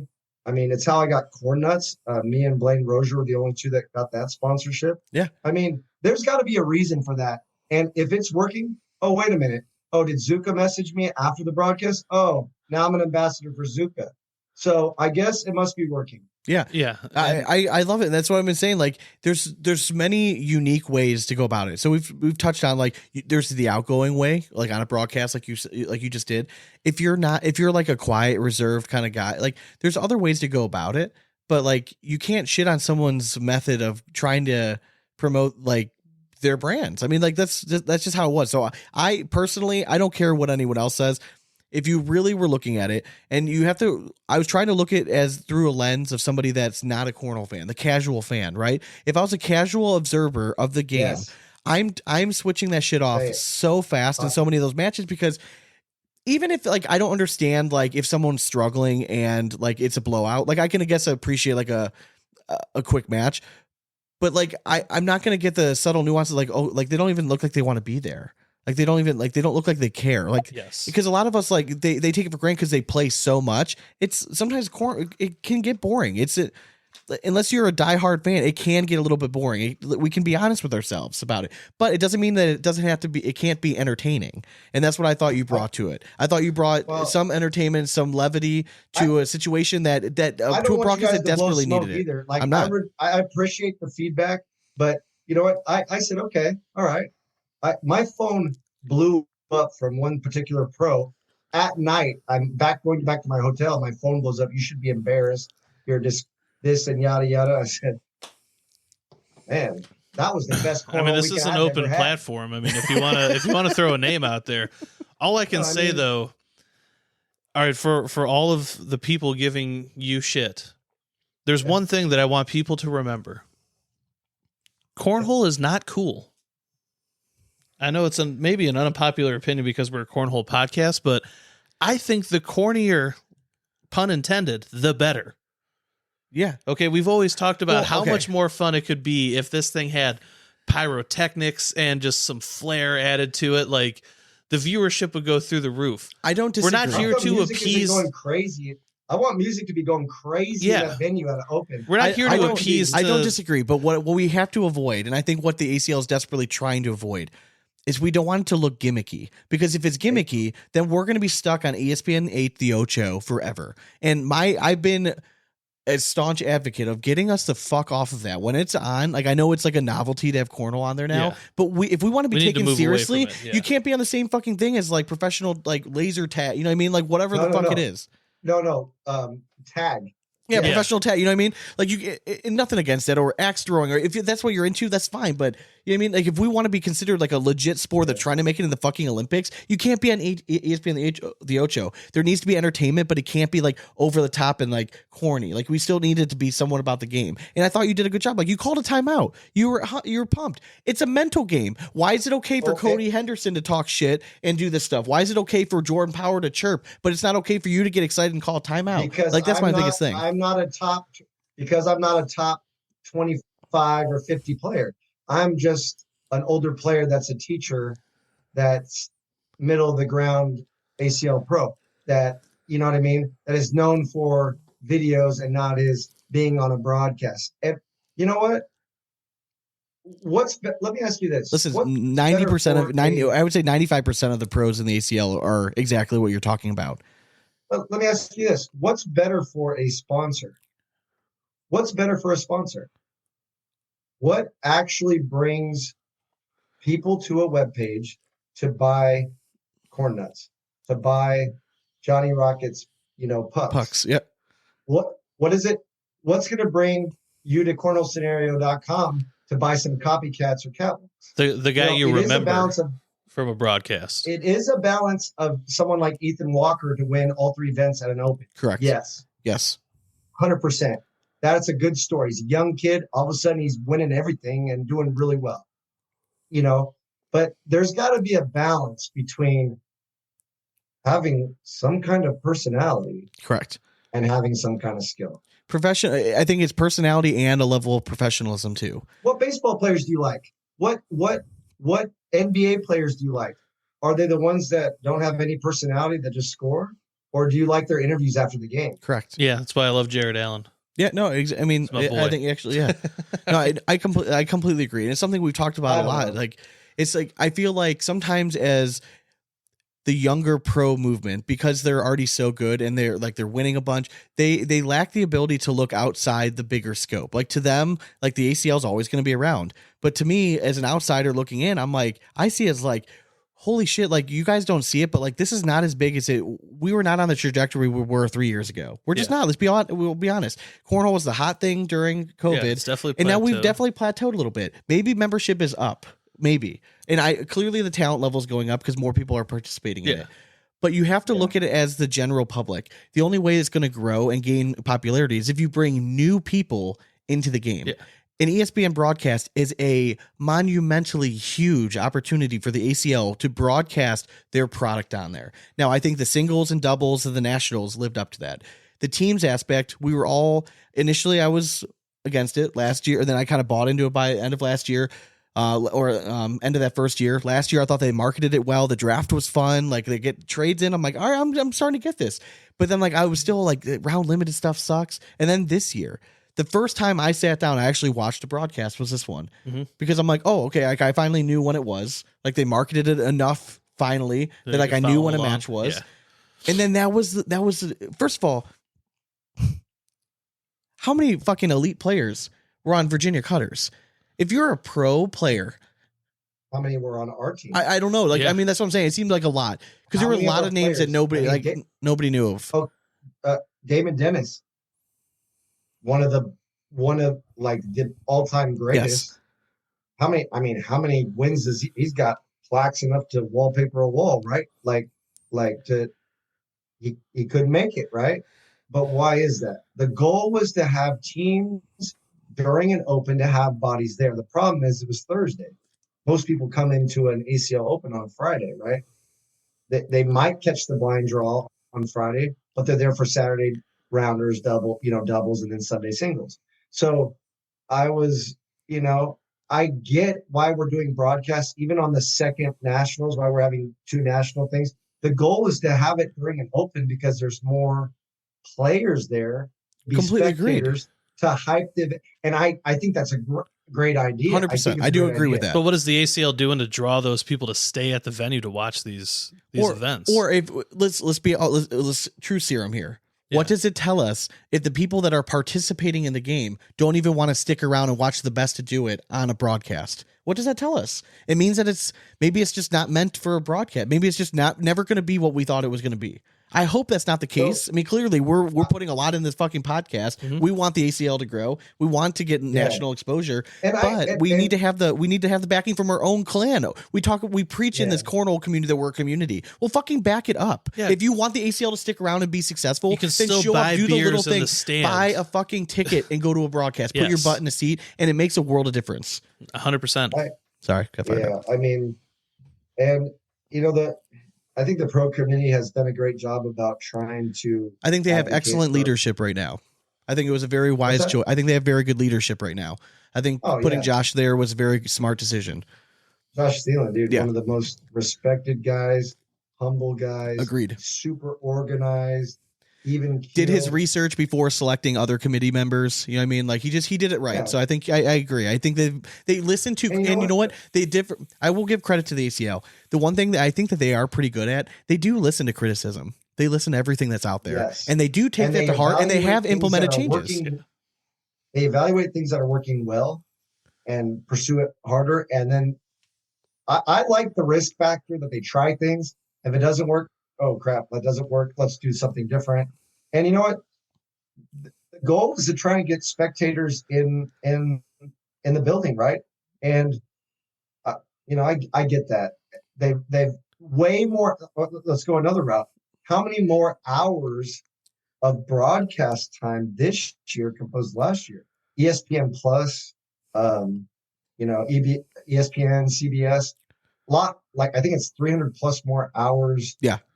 the year. I mean, that's ridiculous. And it's about It's great. exposure, right? Someone clicking by like, oh, this is cool, man. I can do that. Yeah, oh, wait, correct. I think my buddy plays down the road there in local league. Like, you know what I mean? 100%. The goal is to draw people in and say, and so let me tell you something. One of the biggest criticisms I got was you make it look like any drunk can go play cornhole. I'm like, okay, that's pretty fierce. That's also a really big attack. And you know who you are that's watching and listening. You know, that's a bold thing to say, but you know what? Thank you. Because anybody can play, anybody can win. And I'll tell you what, if you're watching that broadcast, I hope you watch that and say, man, I can beat that dude. He just zinged 2 bags off the back. I can do better than that. Right? Because that's what you're talking about. Lackluster play.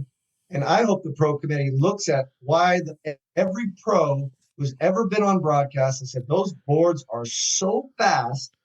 And if Ethan Walker can't throw a block to show his game and rolling and Tony, all these top players, like you think of Tony Smith with the coin slot, right?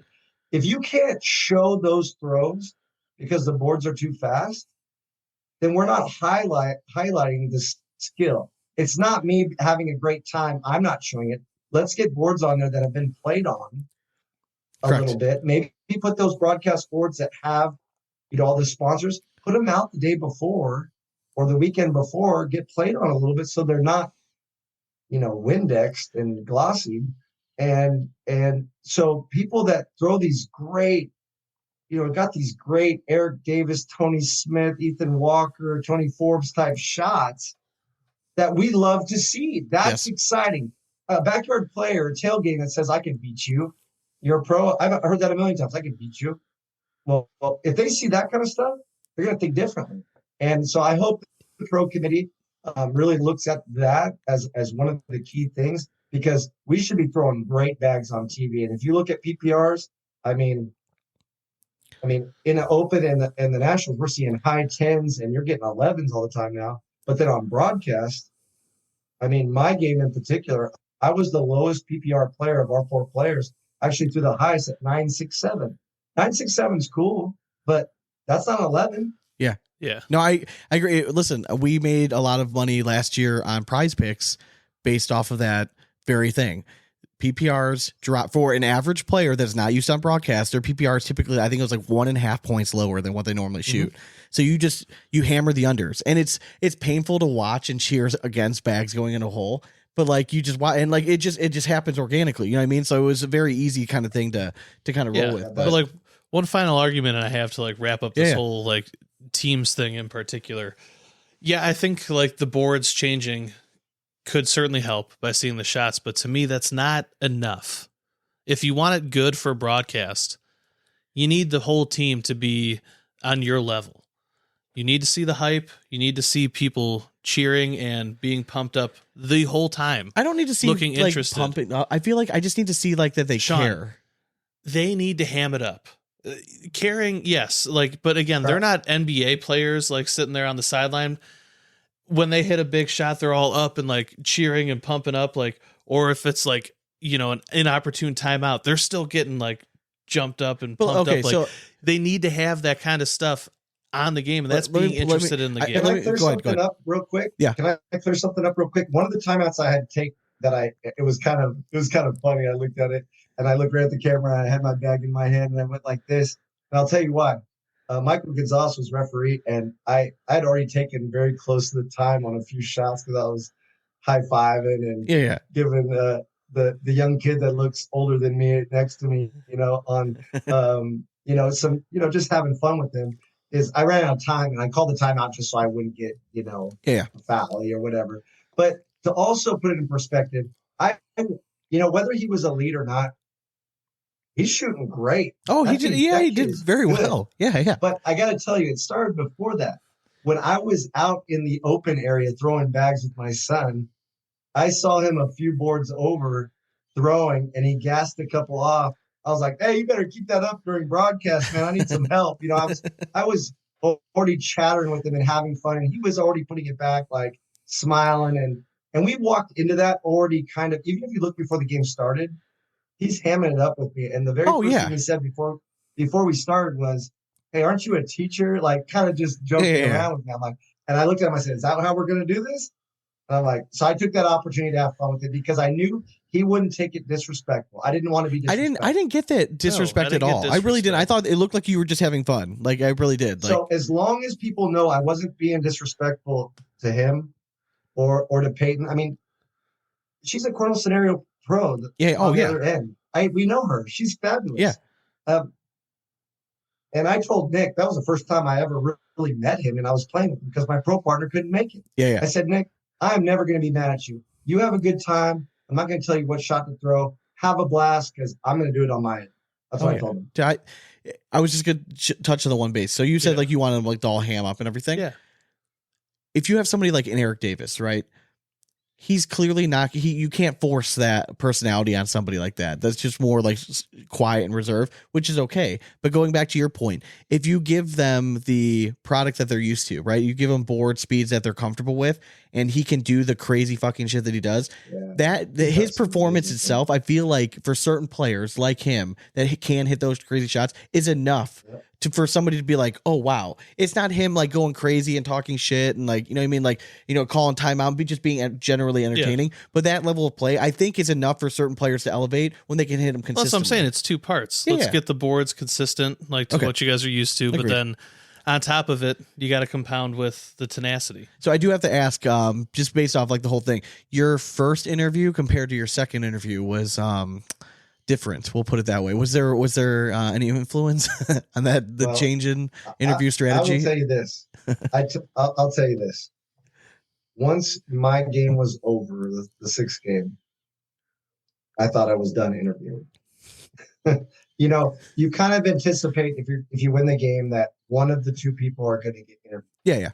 And I turned around after doing my, you know, my boy wanted to do a secret handshake after we won. I ran over to him, and then I, you know, did that handshake, turned around and slapped hands real quick with everybody. And then Michelle's right there, and I'm like, oh, I guess I'm the one being interviewed, right? And I've always said that if I'm going to be interviewed, this is at least the small amount of time that I can highlight how much fun I'm having, and the reason why I'm there. And those are the sponsors, like you see behind me, and on my shirt, and Cornell Scenario, and that's why I'm there. They've put me in a position, ACL and these brands have put me in the position to be there. I got to highlight them. So I felt like I was good there, had a blast, showed my passion and energy in that one. Well, then I enjoyed one of our sponsors, you know, the Seagram's Dark Honey and Sweet Tea is I think, my new favorite drink. So Seagram's, if you're listening, does sound good. I'm about that. Hey, we gotta get on what you're drinking. All right, yeah, we'll find it. Absolutely. And so, and you know what? And I partaked a little bit, and I was not ready for the second one. And you could tell that my ADHD took over a lot there. And sometimes, if I've been drinking a little bit, the ADHD comes out, and I had trouble. The message was there. I wanted to talk about my nephews in Louisiana that have autism. It's Autism Awareness Month. And it didn't come out exactly the way I wanted. I cut off Jeff a little bit because I was a little anxious and how I get sometimes, to be completely honest with you guys. Yeah, I get it. And you know, if you it's relatable though. It's relatable. You know what I mean? I like that. A lot of people haven't been interviewed like that. And you know what? I wasn't ready for a second interview. And the seventh game went really fast. There was an 8 given up at 13. Ask and me. It was like, oh crap, we got some time to fill. And I was just coming back from the bathroom. I come back over there and everyone's hollering, Nate, get over here. Put on a headset. I'm like, what? So I put on a headset, and as soon as I put it on, it's 30, 29, 28, 27, 26. And I have Jeff and Trey saying, I go, what am I doing here? What is going on? And, you know, they tell me we got a little bit of time to kill because the last game went quick. I said, okay. And they were saying, put Nate on. So let me tell you this.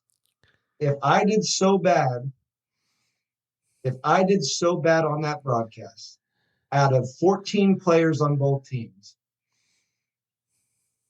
why pick me? Yeah, exactly. Now, listen, you're preaching to the choir. I messed that up. I messed it up a little bit with like the words and whatnot, but whatever, man. You know what? And if anybody that listens to this has something to say, how about you don't go around my back and talk to me? Yeah. Because I'm a real dude, and you know what? I only have one regret on that broadcast. One regret. I said the S word on broadcast kind of loud. I said, "Let's win this." Yeah. I said, "Come on, Nick, let's win this." Yeah. Stuff. Or whatever. Yeah, and you know what? I only regret that because I have 8th graders that watch me, and I only regret it because my son was there. I get it. Do I say those words sometimes? Yeah. Yeah. But you know what? But do I regret calling timeout? Do I regret throwing my bag down? Do I regret walking on the other side of the player? No, there's no rules against that. No. I had a blast. And you know what? If anybody has a problem with that, you know what? You do you, and I'm going to do me. And Nate, there's a great songbird by the name of Christina Perry that has a song called Only Human. And guess what, my buddy? You're only human, man. Don't beat yourself up too much. Oh, That's I'm not pretty beating good off the myself cuff. up. Right off the cuff. Yeah. That's I like that's that. hilarious. Hey, you know what, fellas? I've always, I can't wait. The next time I want to come on, we got to have Kevin on with me. My Yes. Yes. 100%. Yes. You want to talk about the realest dude ever? He Who is gets he? it. He gets it. We'll And I bring him. ask any pro player listening, hey, why do you play cornhole? Why do you play cornhole? Because I play cornhole for a different reason than you probably. Trying to It's see. not Very a job true. for me. Yeah, it's not a job. So, how this It's is fun, year not 3 for you as a pro? It's my 3rd year. Okay. So you've been, I mean, in grand scheme of things, I mean, with everyone dropping out every year, I mean, you're kind of becoming like one of you're like an OG, right? You've been around for a minute now. You're one of the old boys now. Well, and let's think about this. Let's look at the average age in the years that I've been there. This year has been far different in the age drop. We have far more 20s. There used to be a lot of older players in their 30s and 40s, and you're not seeing that. So I honestly think in the years to come, you're not going to have seniors because there's not even going to be that many players to play it. Yeah, I agree. What are there any changes that you think that you would think that need to be made, or do you think that the current model that we're at right now, do you think is sustainable? Like, do you think 5 years from now we're still going to be at 256 pros throwing whatever bags, as long as they're pro stamped kind of thing? Do you feel like the pro field is the right size? Do you feel like it needs to be shrunken down? Like, are there any changes that you would maybe recommend? I can't really speak to the size and the number of players as pros, but I'll tell you this. A lot of players use sponsorship money to make it possible for them to be pros, right? For sure. So let's think about that.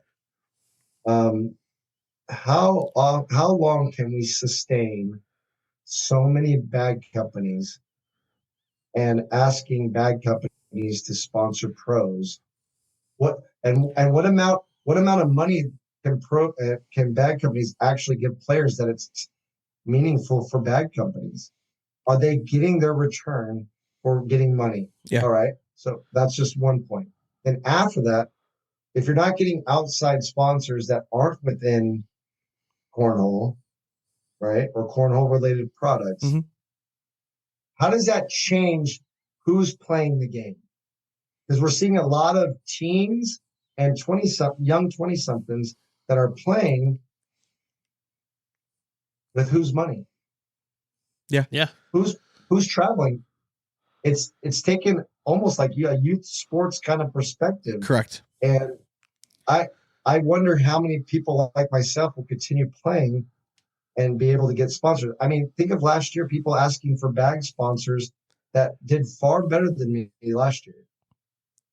That are asking for help. I'm looking for a bag sponsor. I'm looking for a bag sponsor.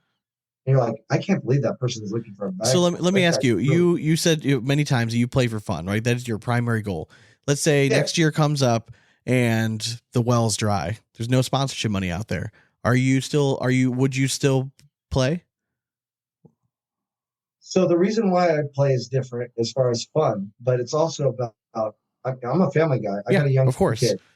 If I didn't have a child, I would play as long as I could play because I actually enjoy playing it for fun. Yeah. If it was work, then it would be work, right? Yeah.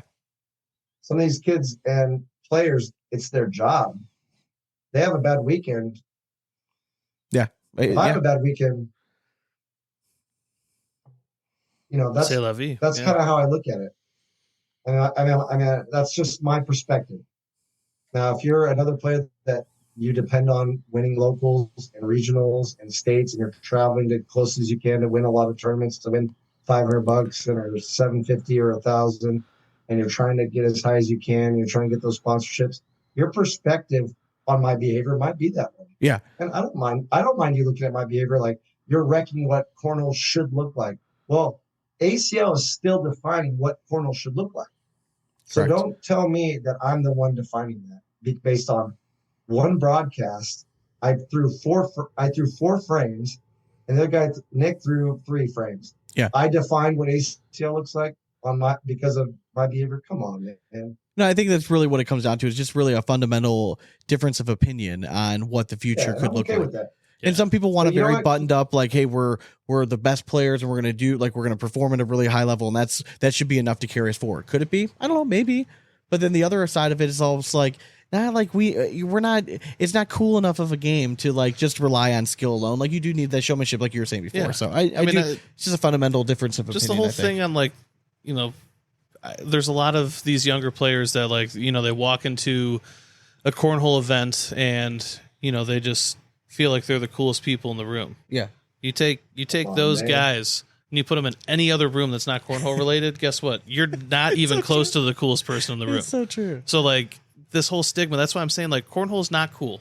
Okay. Like I'm sorry. I love it dearly. And I love it because it is a game that if we'll just use the tagline, anyone can play, anyone can win. On a good day, you just never know what you're going to get. I love that part of it, but stop. Like we need to get rid of this stigma that like, oh, like these badass youngins are like super cool with their like because they look comfortable while they're playing. Like just get rid of it. Like just lean into it. It's cornhole. Let's be corny. Well, get after it. That's what you're talking about, experience in life, though, too. Exactly. Yes. Yeah. I mean, the day I felt like I started living my life was the day I stopped giving a shit what other people thought. Dude, we're seeing it firsthand now. I mean, look at some of the guys that were top of the game 2-3 years ago. What happens? They start maturing. Some of them leave the game altogether, like a la Derek King, Eric Anderson. They get full-time jobs. You know what I mean? Like, and they finally do the math. What about these young 20-somethings that are starting to get married and starting to think about kids? Look at the performance in National One for some of them that just had babies and stuff like that. I mean, it's hard real life. Outlook on life and what is important will change. 100%. So someone who's 20-something who just graduated high school and is living at home with their parents is trying to tell me what I'm doing as a 44-year-old. I've been with my wife 27 years. Correct. I've come on, man. No. Like, I'm not going to judge that about you. So don't judge me by some little, like me wilding out a little bit. Stop Maybe I was a little on bit this too much. All right. You want to do some cards? Let's do some fun questions. All right. So this was I thought you guys were going to give me some heat. I was ready for something big. Oh no, we're not gonna. This is all about fun, man. We're just piggybacking on the fun that you had over the weekend. I do appreciate that. You were one of the first positive thing that I heard was a screenshot. I think it was Kevin or somebody sent it to me. Hey, Asp was like, hey, at least Nate livened up the or whatever you guys said. That's exactly right, because you truly did, man. I do appreciate that. It was encouraging when a lot of pros were giving me crap, but again, man, just let it. I mean, again, you're an experienced man, so like don't sweat the small things, especially a community like the cornhole world, because they'll forget tomorrow, and I'm sure they already have. I mean, that's kind of the way of everything in the sport. It moves so fast. They won't forget, man. I'm gonna blow it up on TikTok and Instagram and Facebook in here in a little bit with some more of that. So and keep doing it, because honestly, I think you're gonna find more people following suit, especially once they hear like you got hit up by new potential sponsor and stuff like that. I mean, that's what gets recognition, and that's one of the biggest things that we harp about the whole ACL Pro community, is that there's just not enough guys putting themselves out there trying to earn that sponsorship money. They just expect to be handed to it. So I give you all the kudos, man. I'll never shy away from somebody just being unapologetically them. I appreciate the positivity. Of course. I appreciate that. I appreciate the invite on the show. And you know what? I honestly when the year is up that I'm not a pro and Kevin Smith Jr. is not a pro, I want you to invite us back on. Oh, All right, so 10 years from now, if we're still doing this, Sean. All right, well, I think it's gonna be. I know that'll be who's gonna outlast who. all right, we got all touchy feely. We already got your appreciation, so now it's time to maybe discredit that appreciation. Let's loosen up here a little bit for those that are still sticking around. All right, this is always a good one because I feel like we're all going to have different answers. Oh, I like these ones. All right, so what was something you were told as a child that you believed for an embarrassingly long amount of time? Okay. That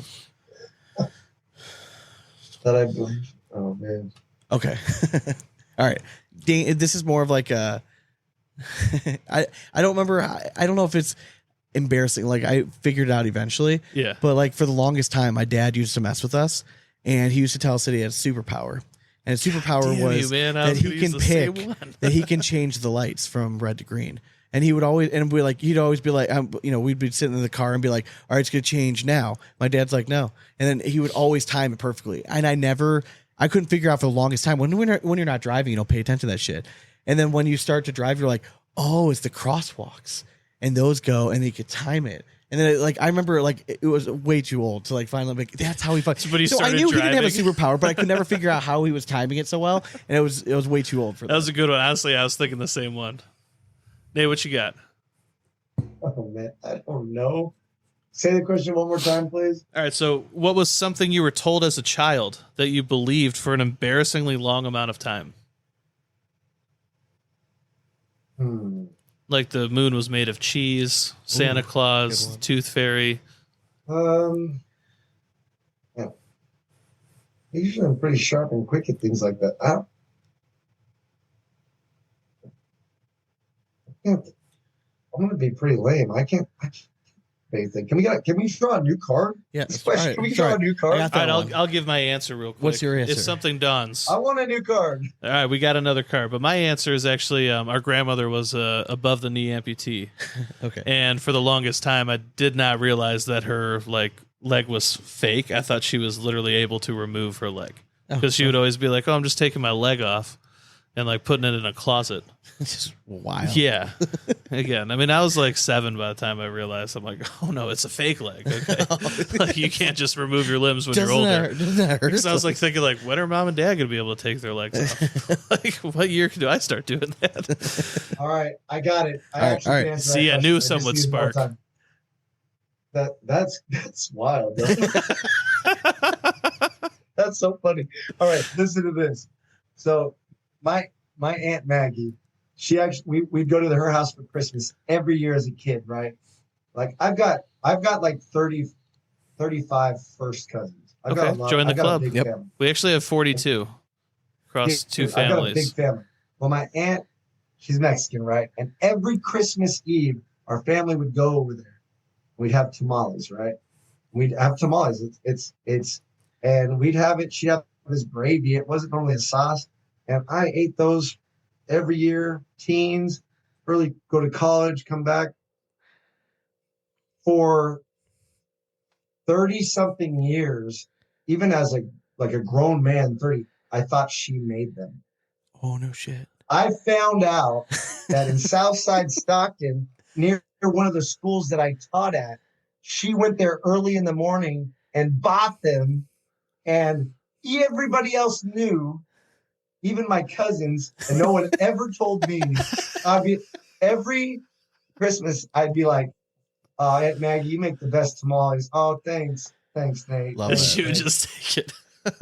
And you know what? I love that. What's funny now is they moved houses. They actually live down the street from me. No shit. And we still celebrate New Year's and Christmas over her house. And I still tell her, Aunt Maggie, I love your tamales. Thanks for making this. You get it. And it's a running joke. And I'm glad you gave me a little time for that, because I hope you give me this video clip right here. I want to send it to my Aunt Maggie. Oh, yeah. We got you. Yeah, Absolutely. That's fire, man. All right. That. We're going to put you on the spot for this one. With the amputee, though. That's funny. All right. I'm going to put you on the spot for this one. If you train for 6 months for a 12-round boxing match, Which celebrity do you think you could beat?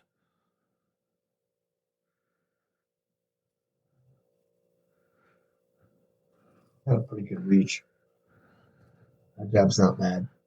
So pump yourself up. You got 6 months.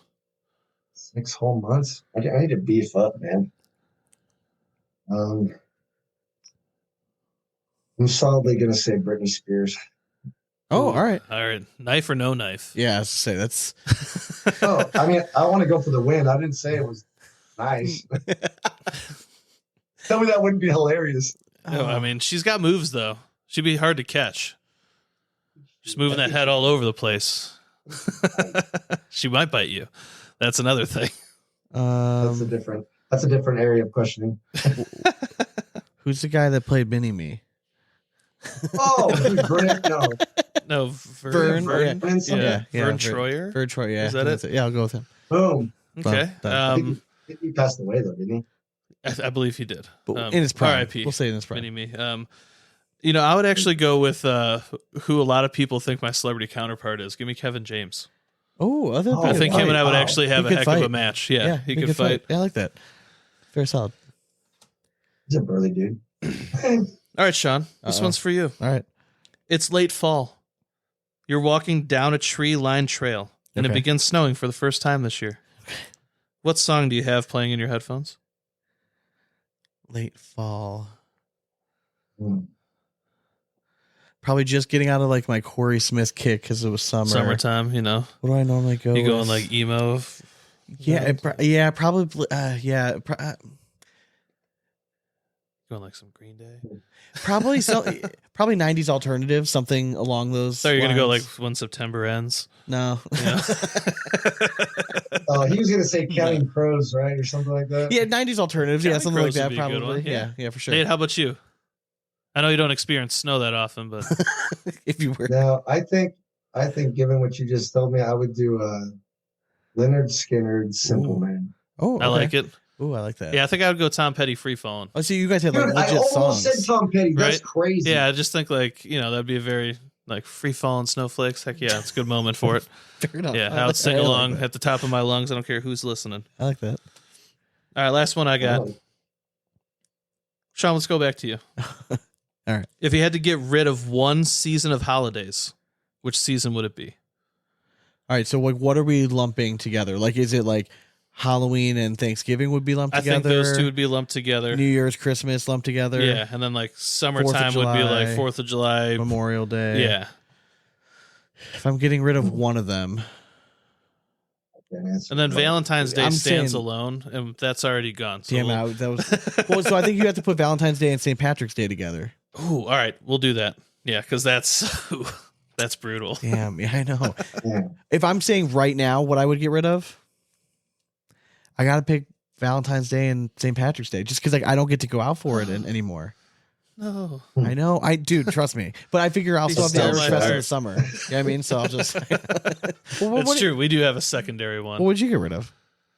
Dude, it's gonna be unpopular, but it'd be Christmas and New Year's. Would it really? Dude, Christmas is so much unnecessary stress. I don't even have kids, and it stresses me the hell out. And I'm not a stressful person. Can we like hot topic here? Yeah, Thanksgiving's better than Christmas. 100,000%. Thanksgiving is my favorite It's Christmas holiday of all without time. presents. I- It's Thanksgiving I'm without gonna presents. 100% disagree with you fellas because Okay. I think as you get older, you can decide, you can start making adult choices about what's the important part of those events, man. I'm not canceling Christmas at all. And I'm not canceling any of those. My answer is I'm not canceling any of those. Nope, you have Why? to. As a teacher, Oh, I get a lot of those he days does. off. He does get So- all those days You off. don't get St. Patrick's Day off If it's I on a got 2 days Sunday. to take off. if it's on a Sunday. Oh, man. You also don't get Valentine's Day off. So, I mean, that could be the season for you. You know what's crazy is we actually, in a lot of the school districts out here in ours, they take the day off after Halloween because so many kids have bad attendance the day after Halloween. Oh, That makes we sense. actually have a day off planned in our schedule because kids stay out way too late and they don't even Yeah. come to school, and then the state doesn't give out money for the school districts. Is that crazy? I don't mind That's that, crazy. actually. I mean, we just started giving like snow days for it just being like 20 degrees in Ohio, which is like every day in the winter. So I think Who the for hell me, knows? the whole Thanksgiving Christmas thing goes down to Christmas. We always go spend it like Christmas Day and Eve and all that stuff. We're always in Pittsburgh with my wife's family. Thanksgiving is always here, like with my immediate family. So like I just But even like I don't know, growing up, like In the stress Thanksgiving, of we always presents had and- like we'd always have like special guests, and like it would Yeah, always yeah, just yeah, be yeah. like a I little get it. It's different, different. like different vibe. You know, Najee, they gave us a very memorable experience in a turkey bowl. So yeah, we'll tell. yeah, I don't know, like yeah, we just had a. Don't get me wrong, Christmas is still fun. Now that I'm an adult, though, I don't enjoy it as much as I used to. Fair enough. Fair enough. All right. I'm pretty patriotic and I love 4th of July, but California, the rules on fireworks, that bums me out, man. Oh, I I'm guess gonna that go would make visit. sense. All right, can you come out to Lake Chautauqua in New York, and you can watch like a $40,000 firework display of my family's stuff because they go hammer time. It's insane. They put on like an hour and a half display themselves. Yeah, it's I pretty love crazy. that, man. I love that. Like, I want to barbecue and have some beers with everybody. And I'm shoot definitely Roman afraid candles of at each other, fireworks, you know? so I don't. I stay far away from them as they light them off. They're always like, "Do you want to help?" Like, I'll help rig it sometimes. That's fine. As soon as you guys are putting fire to them, I'm the hell out of there. Yep. Do you remember that kid on Daisy Avenue? Yeah. Oh yeah. I remember. Just bottle rocket, takes his eye out, Yep. done. Yep. Yeah. Yeah. Traumatized at a young age. So we always do Hey, at least one hey, tier talk. I think a future podcast, you guys are going to talk about refereeing, right? And Oh stuff yeah, like that. I think we're planning on having the Hissner clan. We're gonna have Adam and Jennifer on because Jen just was, I think, the first like person that Yeah. went through like We've the been training. trying to get Jen on for years, but Adam keeps stealing her thunder. I know. So I mean, it's high time. I talked to her separate, so she's Right. she's There game you for go. it. So All right. and Yeah, she'll send bring her Adam the on. Zoom link. Yeah, that should Correct. be cool. I'm interested to see that develop. It was interesting to see a foot foul called. Yes, I kind of liked it. And that was a broadcast. That was a broadcast moment. Let's be honest. You better believe I that actually we're going to would lean into it hard on the comedy front too. Oh, absolutely. So yeah, we're gonna start leaning into it pretty hard. All right, so we're gonna end with a tier talk, like we Please always do. All right, Let's do it. so I thought board games. Tier talk for board games. That's boring. We had one last week that we didn't do, and we discussed it. Did I write it down? Villains. Oh, you're right. Yep, screw it. Yep, villains. I I'm think sorry. that's the one. Yes, I knew we had something. Yeah, I All thought right, that all was the one that you wrote down. right. Villains. We can go back to board games though. That's not a terrible one. All right, villains. Let's do villains. All right. So we're talking about any villains, movies, TV, Yes. like anything. Yeah, you we'll want. just go villains in general. Let's just keep it to the cinema or TV. Okay. All right, we don't need any like real life bullies. Let's not get Nothing too else- serious. nothing obscure. Yeah. Okay. All right, you take it away. All then. right. Honorable mention for me. I gotta go. I'm gonna go Scar from the Ooh, Lion that's King. a good one. Yeah. Yeah, manipulative. Yeah. Didn't do any of his own dirty work, so like I was. A little dark, are we? Yeah, Scar, definitely. He's up there. Another trauma for my life. Number 4. Give me Jafar from Aladdin. Oh. Okay. Because again, traumatized me for life. God damn it, I'm blanking out his name, but number 3 is from Oh Brother, Where Art Thou? I can't remember the villain's name, but that dude made the movie for me. If you guys have never seen it, it's a great movie. So I'm definitely throwing that down. Then number 2.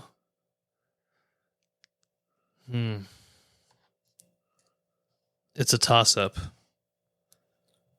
Let me thinking too. It is a toss-up. All right, number 2, I'm going to go Shooter McGavin God. Damn, from all Happy right. Gilmore.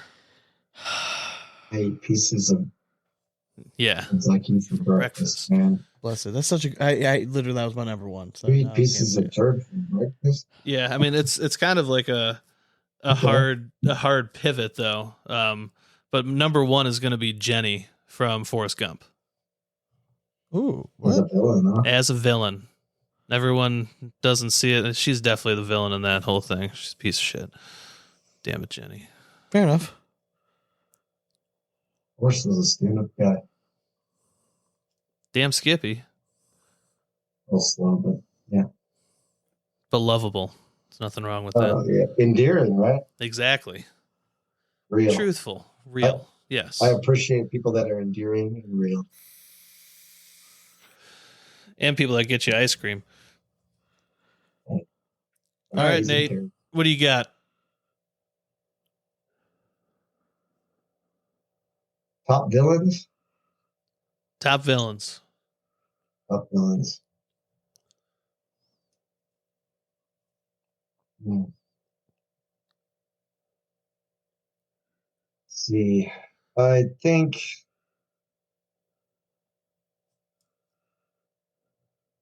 I like I man, I, I don't have like a top five. Are we doing top five? Is that what we're doing? I mean, Yeah, honestly, you- you could give us 3, 2, 1. Doesn't really matter. It's more just off the cuff. Whatever think pops one in of your my head, it'll favorite change villains- tomorrow. Oh yeah. I think one of my favorite villains is the Joker, and I'll tell you why. Always well dressed, Yes. eccentric, unpredictable. You didn't know when he's smiling if that Oh, was yeah. like that.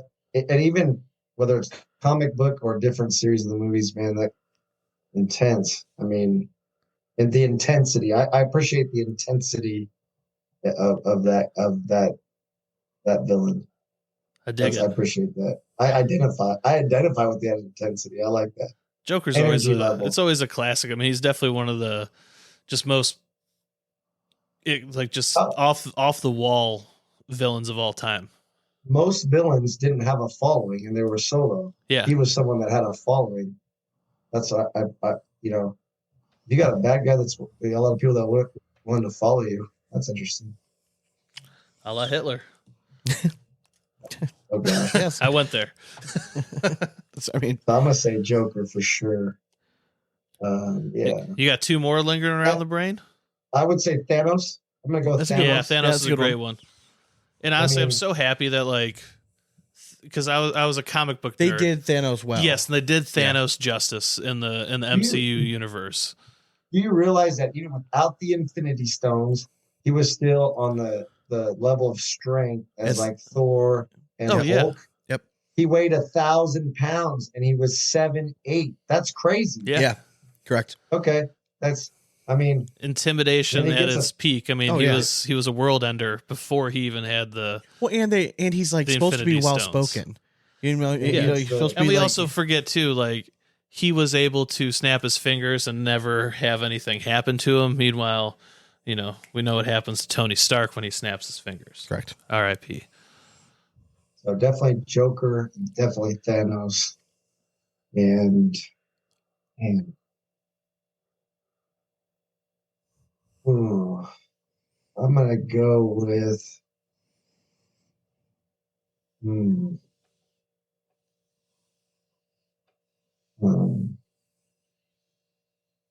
I don't know. We'll come back, Sean. I'm particular on my villains. All right. yeah, Well, maybe just you'll keep maybe you'll mulling it like some of around. mine. Sean might spark something All right. for So you. I'm gonna do my honorable mentions as 2 like classics. I feel like they just kind of deserve Yeah, a nod. Darth Vader, number For 1, sure, is one of yeah. them as an Oh. honorable mention. Oh man. And Yes. the other Sith one Lord. is which one do I want to say? All right, the other one is maybe it's you gotta stick with Cartman from South Park. I For think sure. considered a villain. I mean, I think cartoon villains. I think like Cartman definitely Yeah. belongs in that whole. manipulative. Yes, I mean, correct. unpredictable. You want to talk about the Joker? Well dressed. Correct. Hello. My number 3, Hannibal Lecter. Yeah, classic. Oh man. My number 2 Oh, it got me. is Alonzo Harris, Training Day. Training Day. Yeah. Oh wow. Yeah. Great movie. Right? You remember the first time you saw that movie? Oh. What that was like? Oh yeah. Yes. The intensity of that movie was unreal. It's Denzel Washington. Like he just doesn't do bad movies. You know what I mean? Like and then another guy, I think I actually mentioned it when we did our favorite actors. Mhm. I think it's my favorite villain, probably of all time, is Bill the Butcher. Gangs Yes, of New York. Gangs of New York. Like just unreal. man. Like just such a good movie Yeah. villain. Yeah, I for think sure. I think we're sensing a trend of unpredictability. He's over here cleaning his knife, being all Yes, cool and correct. nice with a room full of people. And next thing you know, he's chopping some guy Yep. up. He chucks But a that was butcher's what a- cleaver like 30 feet Yeah. right in the middle of someone's spine. It's like, Yes. good Lord. Correct. that How? was. So that was my No, he's squad. based on a real person too. Yeah. Yes. Yes. For Correct. sure. Okay. Did anyone Squatted else up. pop in your head on that last one? Yes. I'm looking up his name because I don't know his name. It's okay, I had- It's okay. That's why I missed mine too with the Oh Brother. I just watched that movie and forgot how good it was. The Oh Brother, Where Art Thou? And like, That's George Clooney. yeah, I've seen. It's been such a long time. Like I'm trying to remember who you're talking about. Yeah. He's- I'll have to rewatch it. That was a Yeah. good one. You guys ready for this one? Yes. Jack Torrance from The Shining. oh yeah, Oh yeah. that's another good one. Yep. Can you, when his face is busting Oh. through and he's like kind of trying to be the good dad and he's battling within, like Yeah. most villains do, right? Like, and they're in this. Oh man, that's it, man. Hell yeah. I mean, another one I had forgotten about though. Shredder. Oh, Shredder's a good one Teenage from Mutant Ninja Ninja Turtles. Turtles. Is such a good Yeah, one. that's Damn it. as soon as I was done, I'm like, no, like That's that's why how we're it still always at war. happens. Yeah, it's Hey Nate, thanks very much for joining us, man. This has been fun. It's always a pleasure having you on. You're an entertaining dude. You're a professional, which I always appreciate.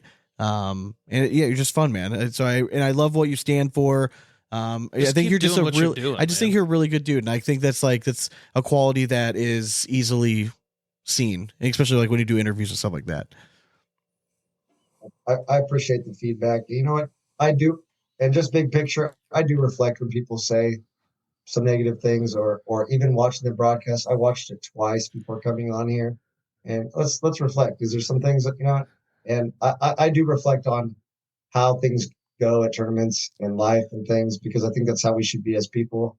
And but I do appreciate your guys' support and what you are trying to do for the game. The goal is to make cornhole great, Hell yeah, man. and to push it and to reflect on things that aren't working maybe on broadcasts or at opens or at regionals or locals, and how can we grow the game, because we wouldn't be talking about this if we didn't really enjoy cornhole, right? So Amen. I do think that as long as we as players and directors and people reflect on this to try and grow the game, I think that's a good thing. And I think the ACL does that. And some things are working great and some things aren't and continue to grow. And I'm hoping the ACL continues to do that. So. Hell yeah, brother. All right. Well, so folks, we'll let you go. Nate will have you hang on just for a minute. But as always, we hope you throw it straight. That's nothing but four baggers from here on out. cornhole it. Later.